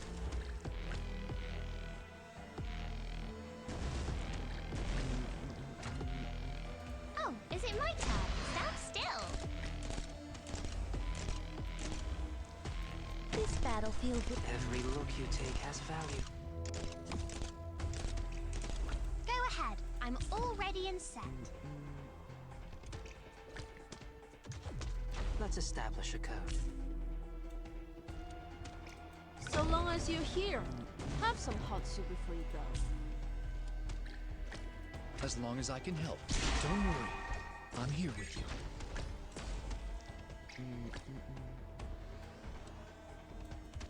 Wish I didn't scare you. Quickly! The spare ribs have been stewing for so long they're falling apart! Oopsie, I forgot that one. Well, Vina's gonna be handling this one, so I don't need to worry about that too much. Oh, I could have Be Puzzle ready at a do moment's that. notice, but every look you take has value.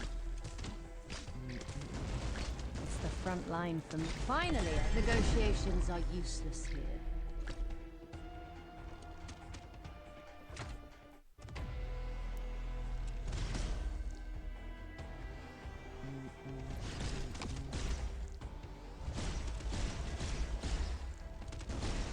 Branch and bone bear weeds, mounds and roots. There we go. Once painting and war were quite different. But with this power, battle is art.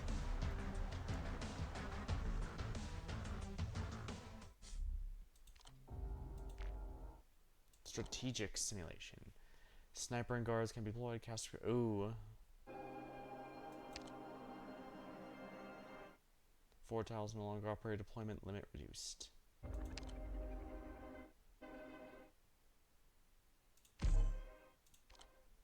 I can only use casters for this then.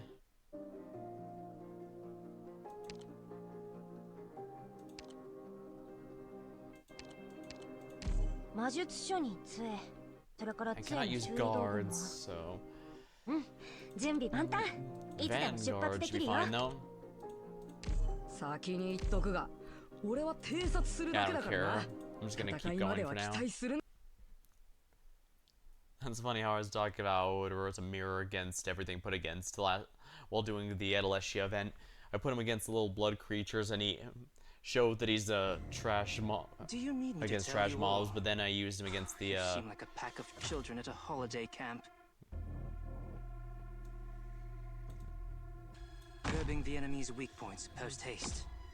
Don't leave it written across your face. I really hope. But then when I used him against the boss, he obliterated the boss. And...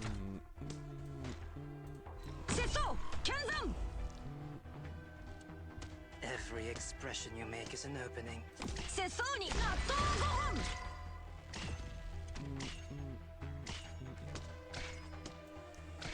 Got the situation down crystal clear.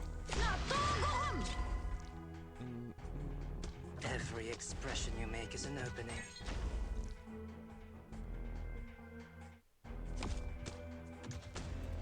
It's fine. As long as I can look.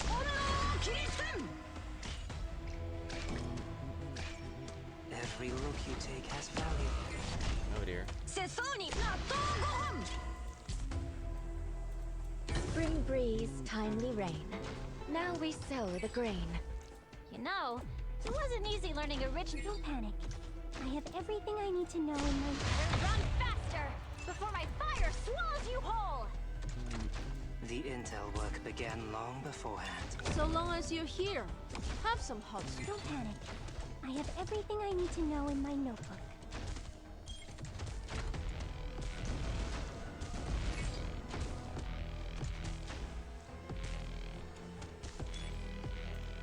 battlefield would do well with a splash of ink. Don't panic. I have everything I need to know in my notebook. Better leave the fine brush at home. Alright, that wasted its time.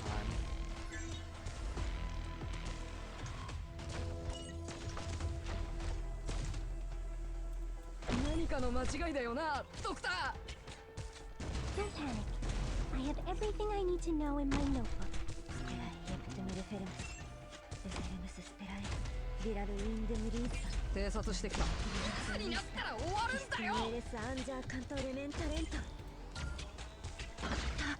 Oh, we finally noticed.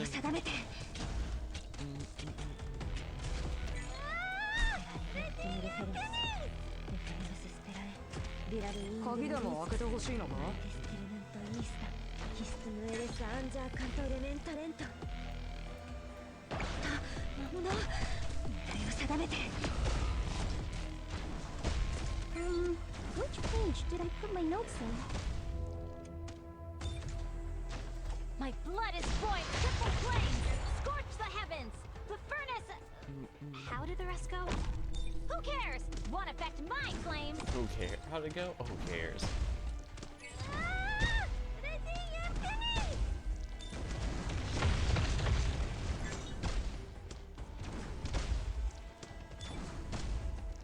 Mission accomplished. There we go. I should really get because I'm not coming. Give me a heads up about this vision because I'm not coming again.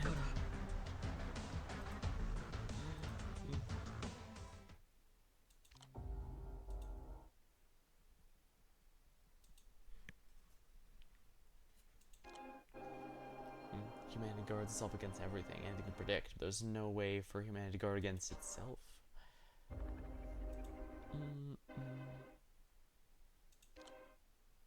Yeah, these just unlock more of the H stages. I'm assuming they're going to be a lot further in. Where the mountains fade in cosmic streams and stars and sigh. And the stars and silence sigh. The boundless thread of ancient dreams unfolds across Originium.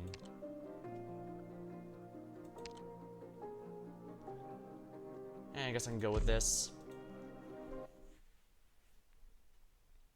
Marcel's definitely a great unit in terms of on paper, but as you saw, she takes a huge amount of time before she can actually start attacking. I mean, she is definitely even stronger than Aya. The Smith's gotta be ready to pay the debts accrued by the weapons she forges. Line up, line up! We have plenty of good eats for everyone. Curbing the enemy's weak points post-haste. I can read you like an open book. War. A word I've not heard in a long, long time. Oi, 敵多すぎだろ! 鍵でも開けてほしいのか?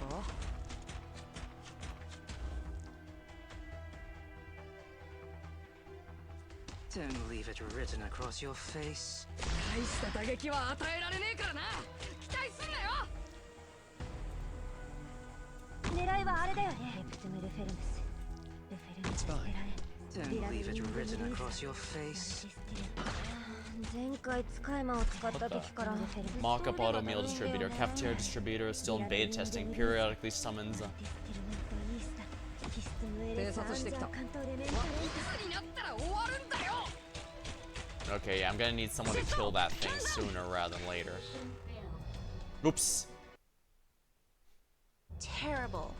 If I really let I myself forgot loose, to things will block get the a enemy whole there. lot nastier for everyone involved. I guess I must have just mentally ignored that area because, as you can see, there was no enemy spawn there. I should have realized that something was up. Oh dear. I should also swap Shuda S3. Her S1 I also do like because it's nice to just fire and forget, you know what I mean?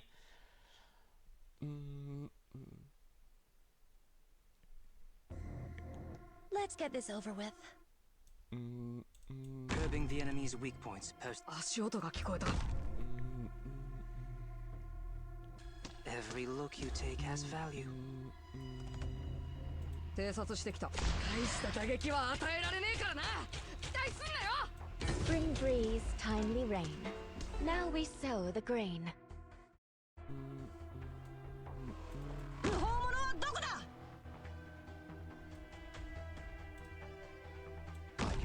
Don't leave it written across your face. 鍵でも大した打撃は与えられねえからな。期待すんなよ。 Nice doing. Hodor is right Order here. acknowledged. 見たことない獲物がたくさん。ビラル・インデムリーズ。下がって。私がやる。まとめて片付けてあげるから。 Eyes Oh blind wow, by yeah, that's gonna really help. Yeah, as long as that guy doesn't get to do too much, I think we're in good shape. になったら終わるんだよ。 Got the situation Sorry, buddy. down crystal clear. Please stay calm. It's a bit tricky, but as long as you give me some time. This battlefield would do well with a splash of ink. Yeah, I don't have to worry about that one too much. Don't go too. Copy the infinite with the tangible. Bring the intangible to life. Yeah, Marcel has this in hand. Yeah, go ahead, buddy. No. In fact, let's make it even more pointless for you to be doing this. The furnace. How did the rest go? Who cares? Won't affect my flames. 鍵でも開けてほしいのか。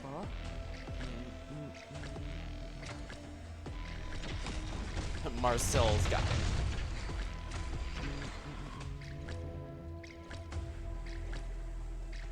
Yeah, nice try, buddy. I really wish I could bring a better caster than Ling, than Dusk. I mean, Dusk is definitely a better caster than Ling, but that's... You don't bring Ling for her personal damage. Disagreed. I was also willing to honor the plan. Doctor, Mentor and the others have already returned to the ship. Your guess was correct. Someone's targeting our mission. This instrument is from Aegir? Calcic, when you discover anything important from its amazing parts? No, the Aegir Academy of Technology put a great deal of care into this delicate piece of equipment. Given their pride, I bet they'll make sure no one could ever crack their little handy. But the appearance of the little handy itself is enough to explain many problems. Doctor, do you remember the Joint Marine Corps? The reason you met the Aegir Consul was to facilitate cooperation.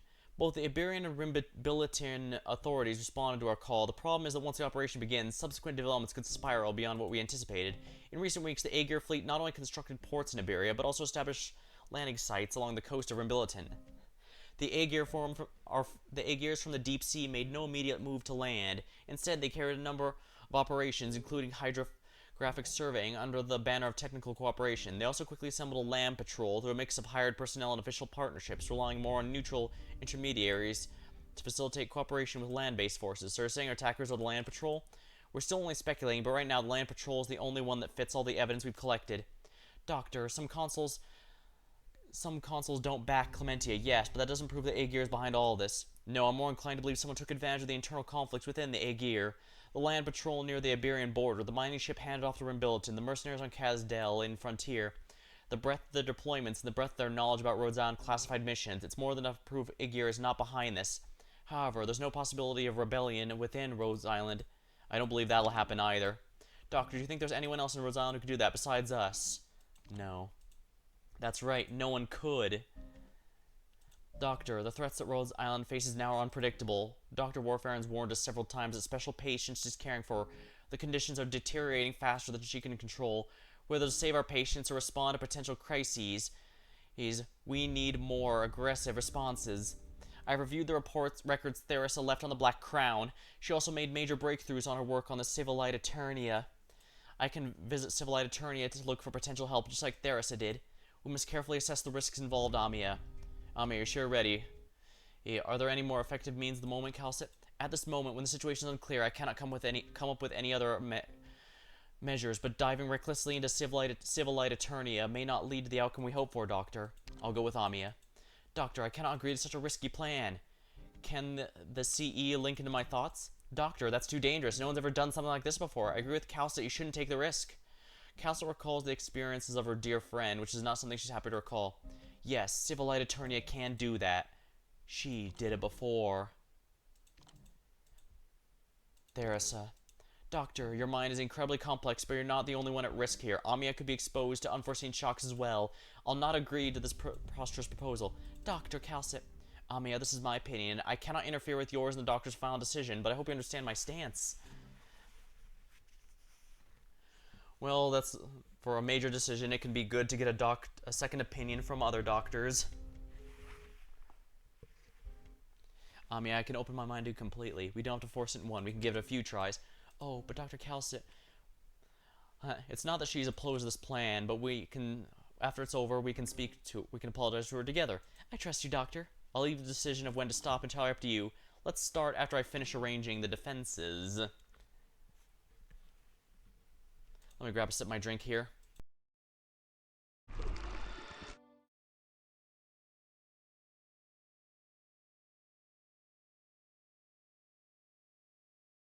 Alrighty, here we go. Muffled roar. Are you worried about me? I'm not mad at all. Once again, we have arrived at a critical turning point, and last time, Babel met the fate that I dreaded the most. It turns out that I can't make sure everything's running on the ideal track, Monster. Raises claw, rubs gently. Our own limitations have begun to affect our usefulness in more important endeavors. We may be able to witness the changes of the stars and the untamed cosmos, but when faced with a real crisis, we're no different from any other creatures on this great land. Dissatisfied growl. I thank you for comforting me. I can sense your good intentions. Anxious growl. Yes, I suppose Ami and the Doctor have already begun to preparing to delve deeper into Civilite Eternia. I'll not interfere with Ami's decision. She's mature enough to make the most correct judgment, and the Doctor isn't quite the same anymore either. Maybe I still have a glimmer of hope in my heart. Maybe this time the outcome will be different. Subdued bow. It is true, my own sanity is constantly warning me. Touching the Doctor's mind again with the help of Civilite Eternia is not a sound decision, but Ami is right. We don't have much choice anymore. Passionate cry. Monster, I will protect the Doctor and Amia.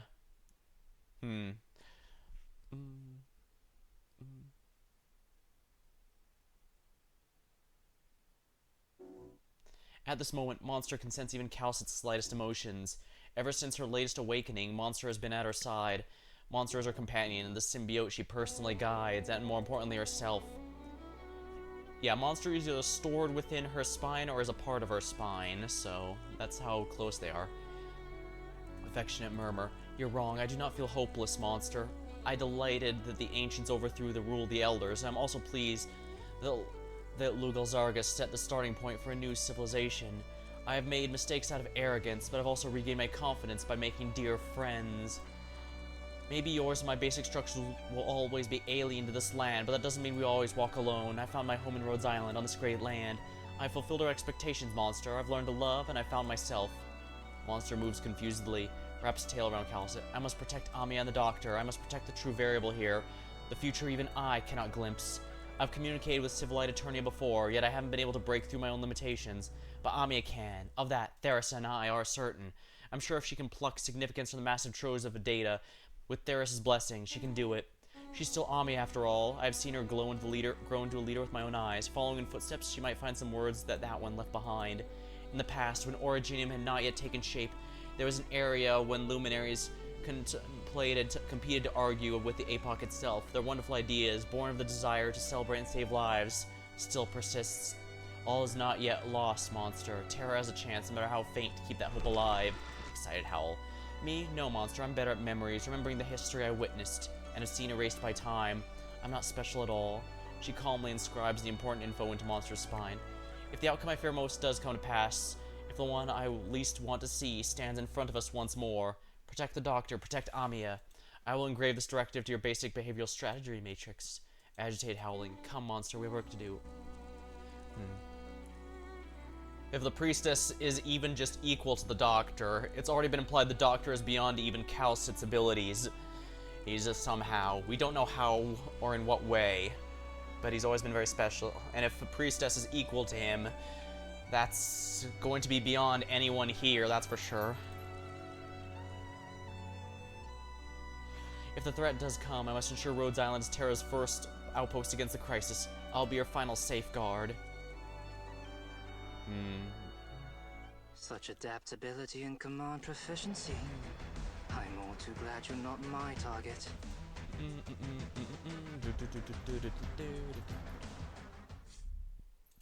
Strategic simulation. Let's have some fun then. Allied units have reduced block. Allied prior deployment reduced. The block count reduction is going to be a huge pain, so let's not do that one. Mock-up meal distributor and confused maintenance helper gain invisibility? No. Summon cooldown further reduced? Let's go with this. Alright, in that case, rather than Hodorer, we're going to want someone with multiple blocks. Blaze. Time for combat? Count me in! Shieldchuck's probably fine. Honestly, Marcille's handling them just fine. I have 3 defenders. We should be in good shape. And worst case scenario, I do have people who can plug the gaps, so I'm convinced I can do this. We just have to be smart about it, especially since I did not reduce the block count. Because as far as I can tell, it only drops 1 enemy in the lower left corner. Looks like it's too late for second thoughts. Time to move out. There you go. When were the seeds of this tragedy planted? Every look you take has value. 偵察してきた。早く援護してくれ。 This place could use some heat. Don't leave it written across your face. Shoo, time to Spring shine. breeze, timely rain. Now we sow the grain. Every expression you make is an opening. 偵察してきた。俺のせいにすんじゃねえぞ。狙いはあれだよね。レクテム・レフェルムス。レフェルムス・スペラエ。ビラル・ウィンデム・リーズ。下がって。私がやる。 Here we まと are. めて片付けてあげるから。 It's fine, as long as I can muster up. 大した打撃は与えられねえからな。期待すんなよ。レクテム・レフェルムス。レフェルムス・スペラエ。 Get what you deserve. Every expression you make is an opening. 魔物。狙いを定めて。 Oh, crap. Well, I have someone, a fast redeploy who can handle this. The intel work began long beforehand. 何かの間違いだよな、ドクター。 Patience for still misbehaving? You can do this. Here, first step is a deep breath. This battlefield would do well with a splash of ink. Better leave the font too difficult to explain. Let me paint it for you.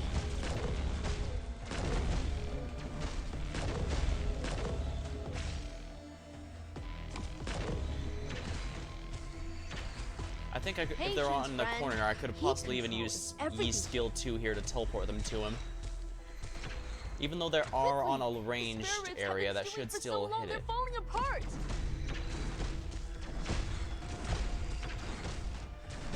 That's not clean anymore here. Let's find out if this does work. Oh, never mind. Tried to put it on her position, Better but leave the font. Copy the infinite with the I really don't like tangible. splash Bring casters, the which is why I went for intangible to S2 life. instead of the more popular S3 on Dusk. It basically turns her into a regular Doctor, caster. that you've shown me such a great project. Let me become a part of it, and even had me stand by your side. Means the world to me. Nice. I really do like customizable difficulty like this. I hope they continue to expand on this concept because it's a lot of fun. I'm getting a bit more tired than I thought. This may have to be the last one no matter what, which is a bit shorter than I was expecting. Oh, looks like I've got... Alright, I'll be right back. Got pet aggro.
Alright, I'm back. We're gonna do one more chapter at least. Let's see how I feel after. The only way of discovering limits of the possible future. A little way past the impossible. Yeah, it looks like those will be pretty easy to defend from the incoming enemies. It's just a matter of the other stuff. I'm sure this won't end badly for everyone involved, including me. Well, I didn't say everyone involved. Complete the neural link. That's the boundary.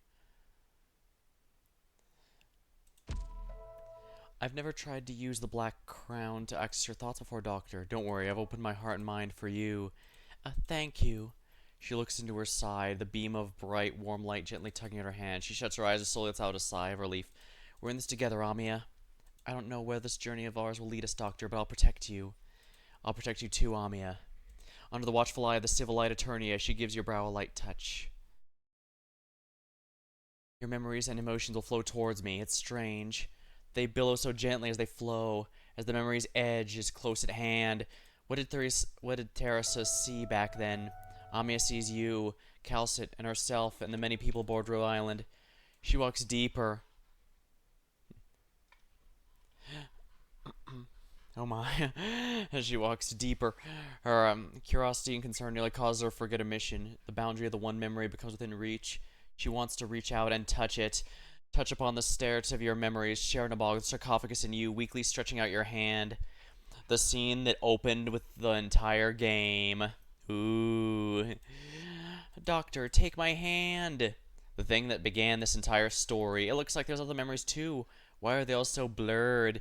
It's almost like the artwork was lower quality back then. Wait, what? Who was Amiya? You grab a hold of Amiya. Were you lost? I don't know. This is the first time I've ever dived so deep into someone else's mind. It's a very odd feeling. Well, it's a good thing you pulled it off. Thankfully, yes. Now I can sense even the faintest of your thoughts, and I can sense yours as well. You sure are relaxed right now. Oh, don't worry. I've got nothing to worry about with you along. So what should we do next? Hold my hand tight, Doctor. I'll protect you on the road ahead. Theresa taught me everything about the role of king that day. She awaits us at the star of the path.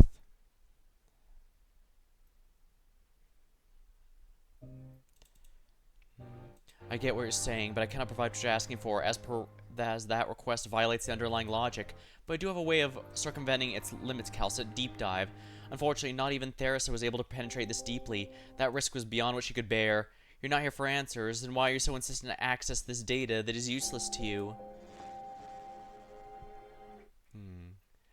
The remember, that's Civil Light Eternia taking Theresa's form. It's not Theresa herself. I have no way of knowing if there will come a day when Amiya asks you the same question, but I hope that in the darkness she'll find the way I lit for her. That was Calcit's answer to me, Amiya. Could I ask you to look through all of Dr. Calcit's records for us? I'd be happy to. Have her every doubt, her every insistence, each and every time she left in disappointment, I'll show it all to you unreserved. You dove into the Civil Light Eternia before, Amiya, but this time, what you seek lies beyond your limits, far beyond your limits. It is a place where life on Terra cannot tread. For the time being, perhaps you'll find a chance to touch upon this knowledge that is not yours, because you have someone who walks alongside you, the Doctor, of me. You'll quickly understand what I mean, Doctor. Follow me, Amiya. Follow me, too. Ooh. Civilization Singularity, a great hallway of pure white circles around a central point that defies comprehension, the Singularity. An unending stream of complex information flows from it, but the strands you manage to snatch a hold of are still within your understanding. Amiya cannot see the way you entered, but after an interminably long time walking down the corridor, she finds herself back where she started.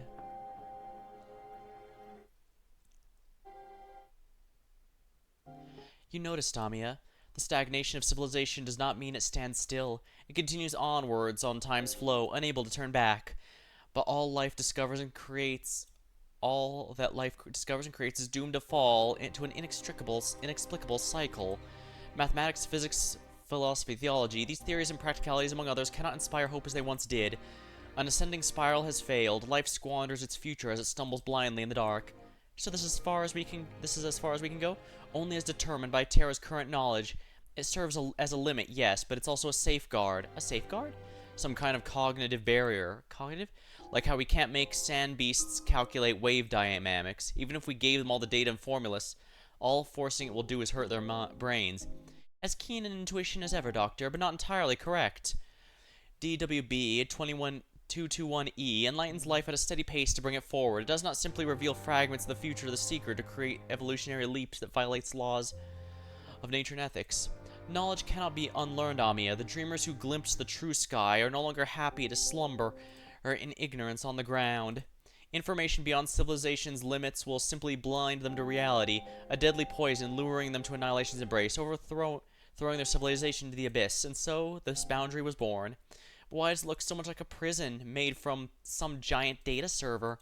It appears in a form your mind can comprehend, like how DWB-221E appears as a black crown in the material world while it accompanies you. To a minuscule ant, it's an Ouroboros river, forever unable to flow into the sea, but to a celestial body whose lifespan stretches trillions, a gravitational field that will stay with them their whole life. Unfathomable, inescapable. You walk towards a section, but one step away from the void.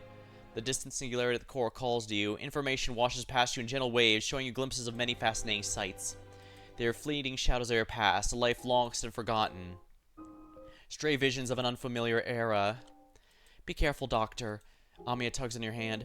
We don't know what will happen if you fall off this boundary, and are these what you saw? Our minds are as one. What you see, I see. The Originium slug egg went through the bridge between the stars, so all those stories really did happen.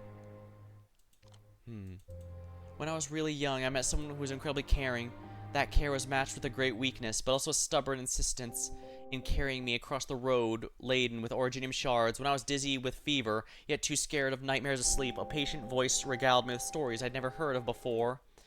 In a dark and cramped cave, difficult to find ore samples were smashed without the slightest hesitation, and shining stones were scattered across the walls, used to tell me tales of the stars, heavenly paradise above the clouds.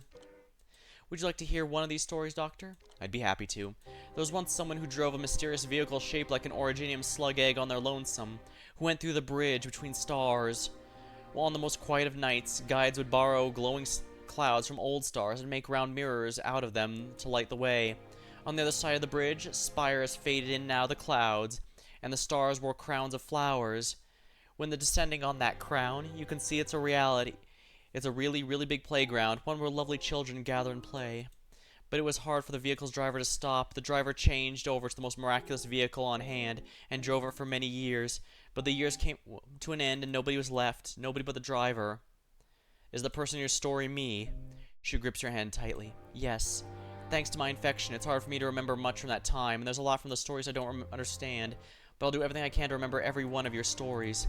Because those are my stories, tales you told to me. I don't want to forget them. I never thought today would be the day I finally get to share a gift with me to you, Doctor. This time we witnessed it together, you and I. We got to know this past life of yours once more. Thank you, Amiya. Do you long for this kind of life, Doctor? I'm not surprised. We're very much the same.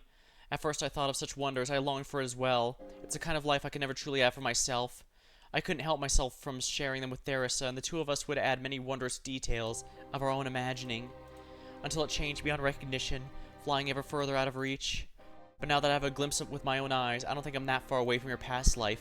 Do you believe one day this great land will be just as beautiful? Perhaps even more so. It will, and we'll be there to greet it. Rhodes Island will be there to see the light of the dawn. So what next then? Deep dive. The intact data stored within is decoded by the singularity and exported in a moderated and suitable format as information. However, Amiya on her own will not be able to break through the limits of this logic. Am I a special case then? I'm not certain, but the possibility is there. But how are we supposed to get close to the information once it's exported? Forgive me, Amiya, but I have no further information on this topic. I'll search through the clues Calcit left, and sort anything that may be of use to you so that it is easier to find. Perhaps we could build a bridge? A bridge? Hasn't Calcit already pointed the way for us? Has anyone done anything like that before? There's no precedent in the records. Well, it's worth a try either way.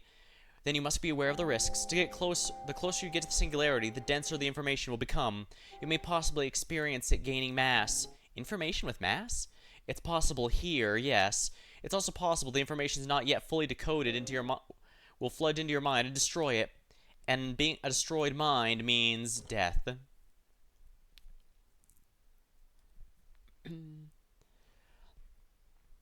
From within. Don't mind me, traveler. I'm simply watching yet another bout of destruction is all. Erda, that's your name, right? Did you just say my name? I don't know whatever language you're speaking in at all. And how'd you know that? As she passes by the portal, she sees the figure out of the darkness of space approach the ship and then disappear from her sights. Who is that, Ray Distorter? Fervent singing. Ooh. Is something wrong? There's not many of us who like her. Sorry, traveler. I simply cannot handle being in the same room as her. If my friends saw this, they'd give me the cold shoulder because of it, too. When the bewildered Kata snaps out of it, she finds herself the only person in the cabin. Upon foreseeing the arrival of an unwelcome soul, everyone else had made themselves scarce. Oh my. Then she sees her mysterious elf.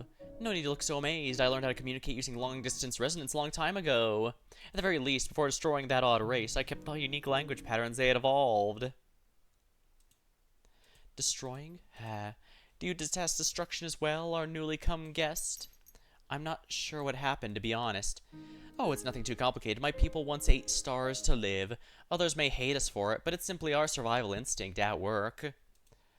But now, that past only exists in horror stories passed around the metaphorical campfire. My people are on the brink of extinction, and I fear I may be the last of my kind, in fact. Interesting, is that supposed to be Mumu? We destroy to live, but when true destruction finally bears down upon us, we are powerless to face it off.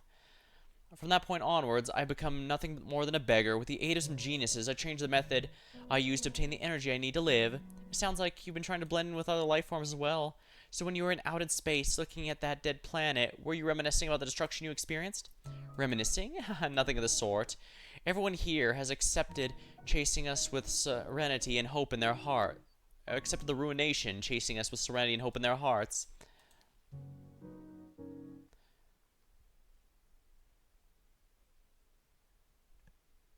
The moment of truth. This is going to be a big one.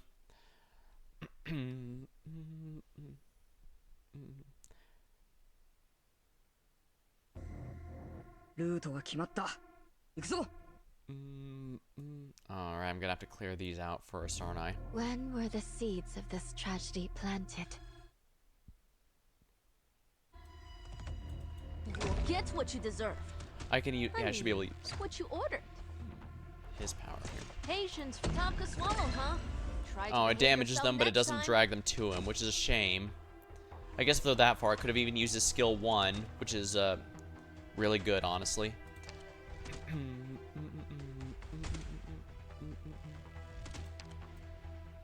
This place could use some heat.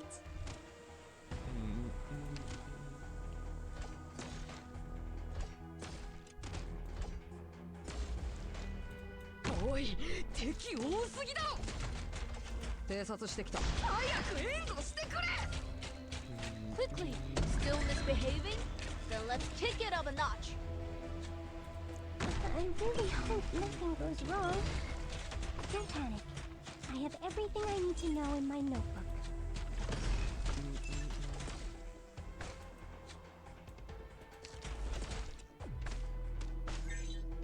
Be ready at a moment's notice for the info I send back. That's a... Which page? Nice, I beat it too with that. I saw and boiled the whole battlefield. Slow simmer on low heat. Patience is not optional. 狙いはあれだよね。大した打撃は与えられねえからな。期待ビラレするなよ。インでリリース。前回使い魔を使った時からずっと腕がだるいんだよね。ビラレインでリリース。Which page did I put my notes in? Oh, nice, I beat the finger to it again. Now let's bring Shu in to help A defend. word I've not heard in a long, long time. Oh no! I can't find it anywhere. Yeah, might as well sacrificing someone to get rid of all those isn't too bad of an idea, I don't think. Patience, friend. Still misbehaving? Then let's kick it up a notch. Got the situation down? No. Yeah, I definitely need to clear those out sooner rather than later. My blood is boiling. Oops. Oh well, it doesn't matter.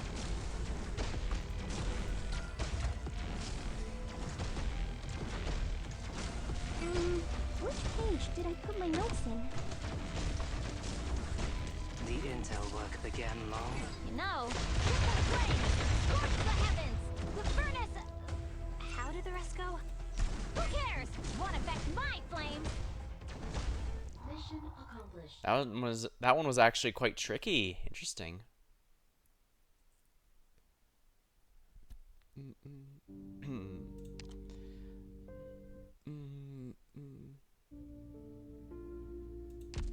The goddess never thought on the oncoming doom, especially one pressing down their neck, could be something accepted so calmly.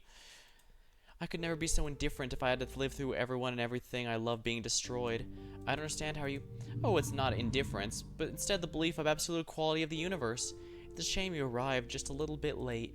If this ship had just encountered a star going supernova several thousand light years away and made a smooth withdrawal, if you see that sight with your own eyes, perhaps you'll understand my meaning. The instruments of the hall begin to spin until they're moving too fast for the cause to see with the naked eye. Then she sees a multitude of lights and shadows appear and float through the air. I see a giant sphere emitting a deep, dark red light and a small indigo dot spreading across the surface. But it seems like the big sphere is rotating with the blue dot. The one you call the blue dot is the pulsar that went supernova I mentioned. The red star, which is gradually being torn apart as its partner, now doomed to die as well. They once harbored many interesting primitive life forms. I have many fond memories of wandering through planets of that star system. It's a pity they were snuffed out before they could see the world beyond the sky. Why are you showing this to me? Simply sharing knowledge we have with you, traveler. One-sided paranoia and ignorance are often barriers to effective information transfer. I have no knowledge of your history either. The cost barely had time to comprehend those words before suddenly a newly acquired knowledge begins to assault her mind. The land, may life be born twice? These stars falling from the sky can harbor life of their own? Ruination's end is not despair. We're not special when it comes to land. A celestial body can sustain life loves all that live upon it equally, no matter where they hail from. It's a law of nature. Don't be too greedy in lapping up the knowledge you can't fully understand yet. I saw you among all that information. You once had many of your people by your side, but then suddenly the presence. That's what the people call you, right? I'm just a wandering presence, true. Like I said, when the true destruction bore down on me and my fellows, I was powerless. What's this destruction you keep talking about? I've seen plenty of things here that I can only describe as divine acts. What could possibly threaten people like you? I'm afraid nobody on the ship can answer your question, traveler. In your eyes, we possess knowledge that many life forms of this universe would consider divine acts. But in this boundless cosmos, even we have limits to what we can explore and investigate. Are you disappointed? So there's no eternal kingdom, a paradise in which people experience joy and happiness? Would you like such a place to exist? She hesitates for a moment before nodding. Nothing lives forever. Looking back to the history I know, I've come across legendary civilizations that conquered countless star systems, spreading across the cosmos for millions of years. But as far as the universe cares, what they left behind was, in the end, utterly insignificant. We once blindly chased after non-existent principles and ideals. In the midst of the golden age beyond recollection, we believed our existences have a sure purpose. But in the end, any life form born with intelligence insists on declaring itself the center of the world, but whether or not it's right in the universe's eyes, from start to finish, we are nothing. It's the first thing you must learn before you can understand it. Remember that brilliant supernova you saw? From that tomb, life will be born anew, and there will come a day when those beings will understand that we carved our own grave. We once had lives of our own, that we existed. Remember that we once lived. I don't understand anything you're saying. How were we born to this land? Was there an even more glorious civilization here even before us? Well, that does seem to be the case in a lot of these games. Are we going to be wiped out in the foreseeable future? But what I really want to know is all the pain and suffering that Originium brings with it. Can it be eliminated? I beg you, show me the way to answer the seek. I can't answer any of those questions. Your first three have been asked to a myriad of languages in a myriad of ways across the universe. Only you can answer them yourself. As for your final one, I'm sorry, but I've never heard of Originium. I can't find anything related to it in our databases. However, I do know someone interesting who happens to be the master of the ship. Perhaps she can solve your riddle. The master of the ship? She's a linguist of wide renown. Her name is... the Priestess. No time to be lost in your thoughts, Doctor. Grab onto me. Did you see that, Amiya? I can't break my focus. Weaving together away the singularity is incredibly difficult, even if Theresa were here to help. Do you see something, Doctor? You see a familiar figure. The one we saw at the end of last chapter. Go, Doctor, solve your conundrums. She had promised that any path we take will always be back to her. Keep focusing on me. Stick to the plan. Keep building that bridge. I will. I'm doing everything I can to stabilize the connection points, Doctor. Theris has marked all the records Calcit searched for earlier. I'm trying to link them all together, but I still need an anchor point, one that can guide me back. I'll keep watch here and serve as your anchor. Press onwards, Amiya. There we go. Oh my. Pink silken threads begin to gather. It's even animated. The meandering threads interweave and spiral, gradually spreading out from the boundary to existence. Beyond its walls, the path to the singularity slowly takes shape. It's working. Originium arts don't work here, but applying the logic behind casting them to information here does. Can you build a bridge using unknown information? No, this place is full of information I cannot analyze, not even with the help of Civilite Eternia. I haven't been able to make it this way forward alone, but thankfully, Dr. Calcit's access left records, and with Thuris's help, I can grasp their research data. That's more than enough for me. The pink threads continue to spiral, linking together many pieces of complex data Calcit left her mark on. String by interwoven string, the path forward gradually forms. I can tell how you're feeling, Calcit. By analyzing the emotional matrix I constructed of you without your permission, I see your tenseness is not only because of my sharing an appearance with Theresa, you also have something even heavier on your mind. I will try to adjust. I don't want my personal emotion changes to interfere with the objectivity of those who come after me when they query these records. Yet they're still changing, Calcit. Are you afraid?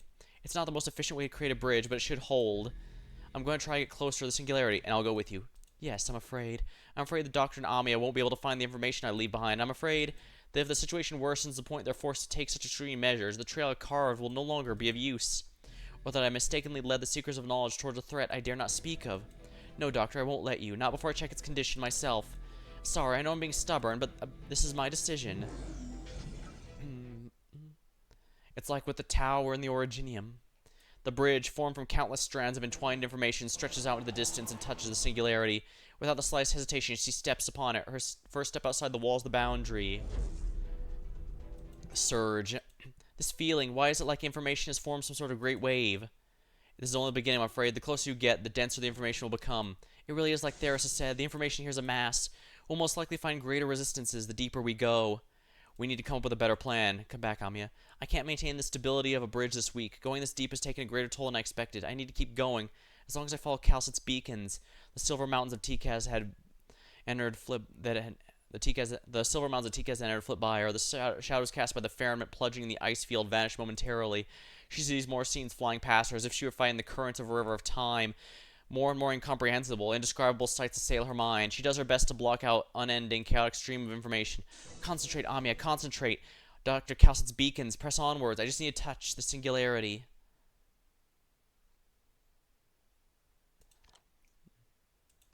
Silence. Amiya cannot even hear her own breathing. What is this place? The giant sphere is disintegrating? Looking at the shattered sphere makes you feel dizzy, but it's the bizarrely shaped chip in the air that causes an even greater bout of lightheadedness. What's going on? Why am I seeing, as she is trapped in the spiral of dizziness, a rotating boulder slowly but inexorably hurtles toward her? Its black shadow quickly fills her vision. She subconsciously tries to defend herself, but it's immediately following by the feeling of free fall. Did she fail? Was there a surge of information? Amiya, Doctor, I'm here. She senses a hand supporting her, keeping her thoughts steady by bracing her. I've got you. Try and block out the interfering information. Oh, now that's some beautiful artwork. Hopefully, sorry, I couldn't sit back and do as I was told. Doctor, thank goodness. That moment just now.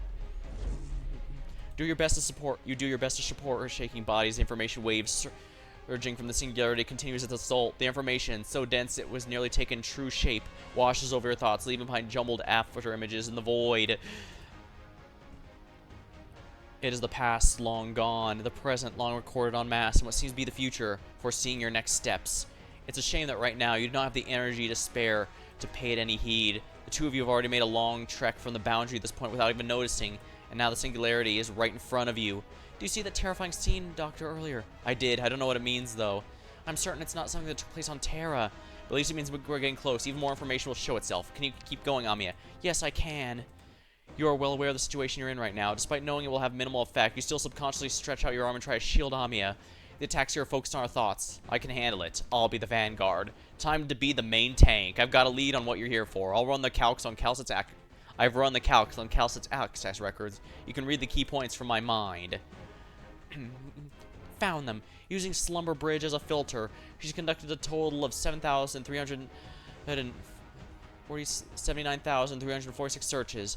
Although all searches are related to Originium, according to speculation, this data is not strongly related to its actual essential nature. If the results are restricted and give us nothing, doesn't the trail run cold here? No. Calcer retrieved the same entry over and over again. That is, in and of itself, information for us. A repeated retrieval. Wait, can infinitely looping code make the repeat query be deciphered too? You already know the answer, Doctor. Yes, that's a familiar name. Perhaps it's a sign, perhaps it's a warning. I've never heard of this name, neither you nor Dr. Calcid has ever heard it before. Priestess.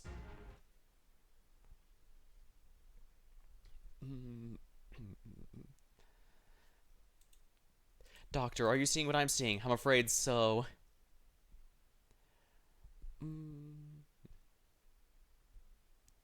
Priestess. You've never seen this scene before, much less... You've never even seen the scene before, much less seen on language. You're here, Doctor. Is that me? Unknown language. Alright, back when I was the Oracle.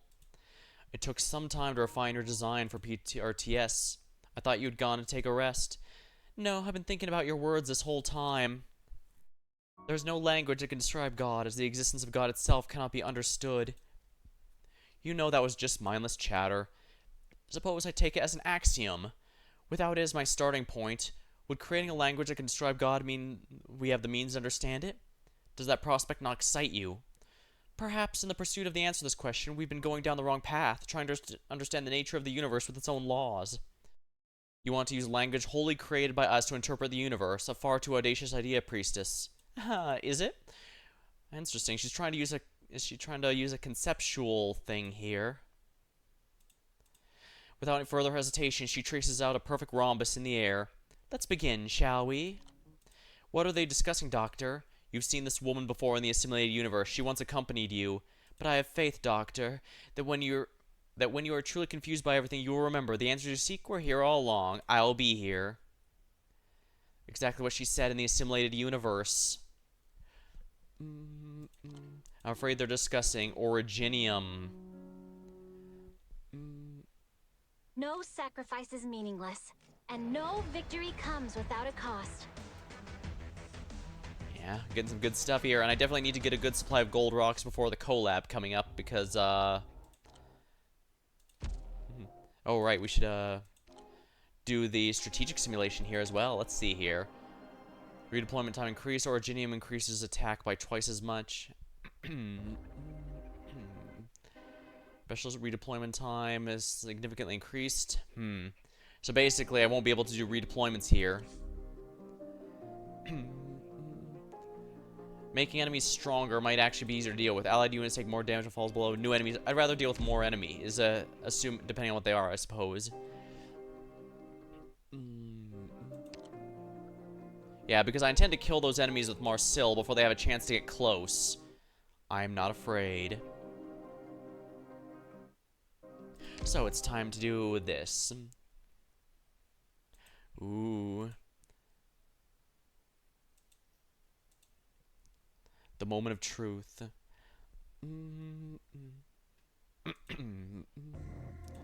Perhaps I should bring an extra notebook. There may be lots of things out there worth documenting. Be ready at a moment's notice. I'm in a good mood today. I'll give you this one I've titled Bones on the Sand.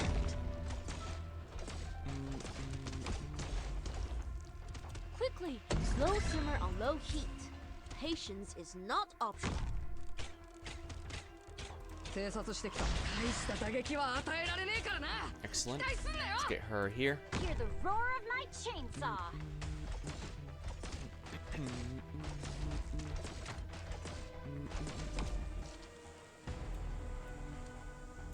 It's fine. As long as I'd best activate this so that, yeah, exactly. Haha. Quickly, still misbehaving? Then let's kick it up a notch.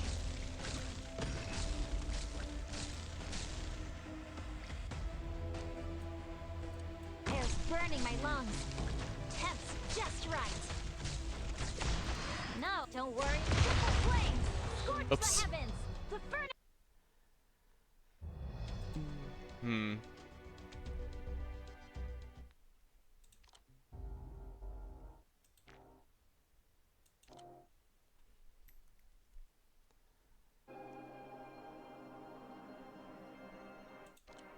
Yeah, there's a lot of enemies in general, so perhaps I should take more damage and simply focus more on sustained power. It's a little dangerous, though, but then again, I have fast... since I didn't take the redeployment time increase, I do have 2 fast redeploys in my agent vanguards. And it's kind of funny that Childshot got his way sooner before any of the others did. 偵察して安心してお腹いっぱい食べたばかりだし魔力は十分余裕があるよ You'll get what you deserve. I mean, what you ordered. Probing the enemy's weak points post haste. Every look you take has... Slow simmer on low heat. Patience is not optional.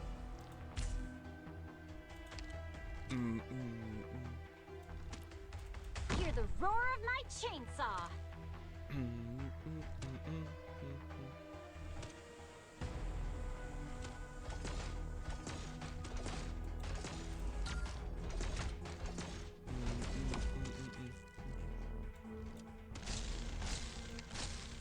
I can handle this. Quickly! The spare ribs have been patience, friend. Slow simmer on low heat. Patience is not optional. got the situation down crystal clear surrender now if you don't want to get sawed in half たくあん now go home right up and taste my fireball power At your disposal. Please stay calm. It's a bit tricky, but Yeah, let's get a shoe out here Spring just to help breeze, block. timely rain. Now we sow the grain.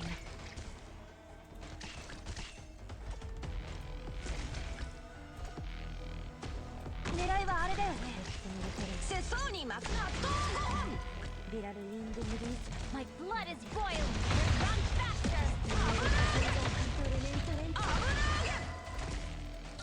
Activate that one. Would any of you like to be my paint?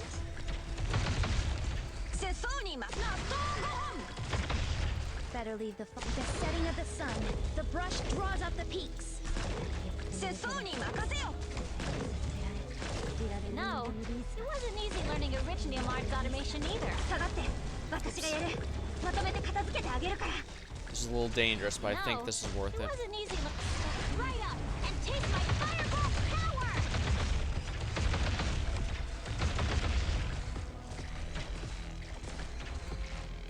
Let's just get this done with. Oh, you dare strike my Alright, shield add the with your block. spear? That's gonna end with you in peace. The setting of the sun. The brush draws out the peaks.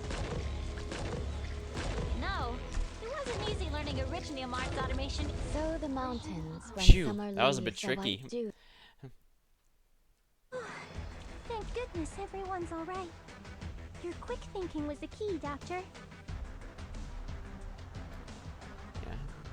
I guess they figured since everyone likes the CC tags, they should do it here, and I think that was a smart decision, personally. Broken echoes. I'm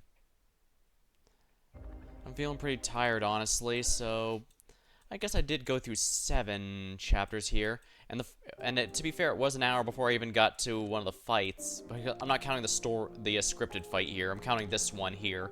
So yeah, this one is definitely going to be a bit. But it looks like we're finally going to get answers about the priestess, the doctor's history, all of that. We got a decent bit during the last chapter, but it was clearly to set things up for here. And I, for one, am very excited about it. But that's going to be for next time. Until then, thank you for watching, hope you had a good time, and I'll see you later.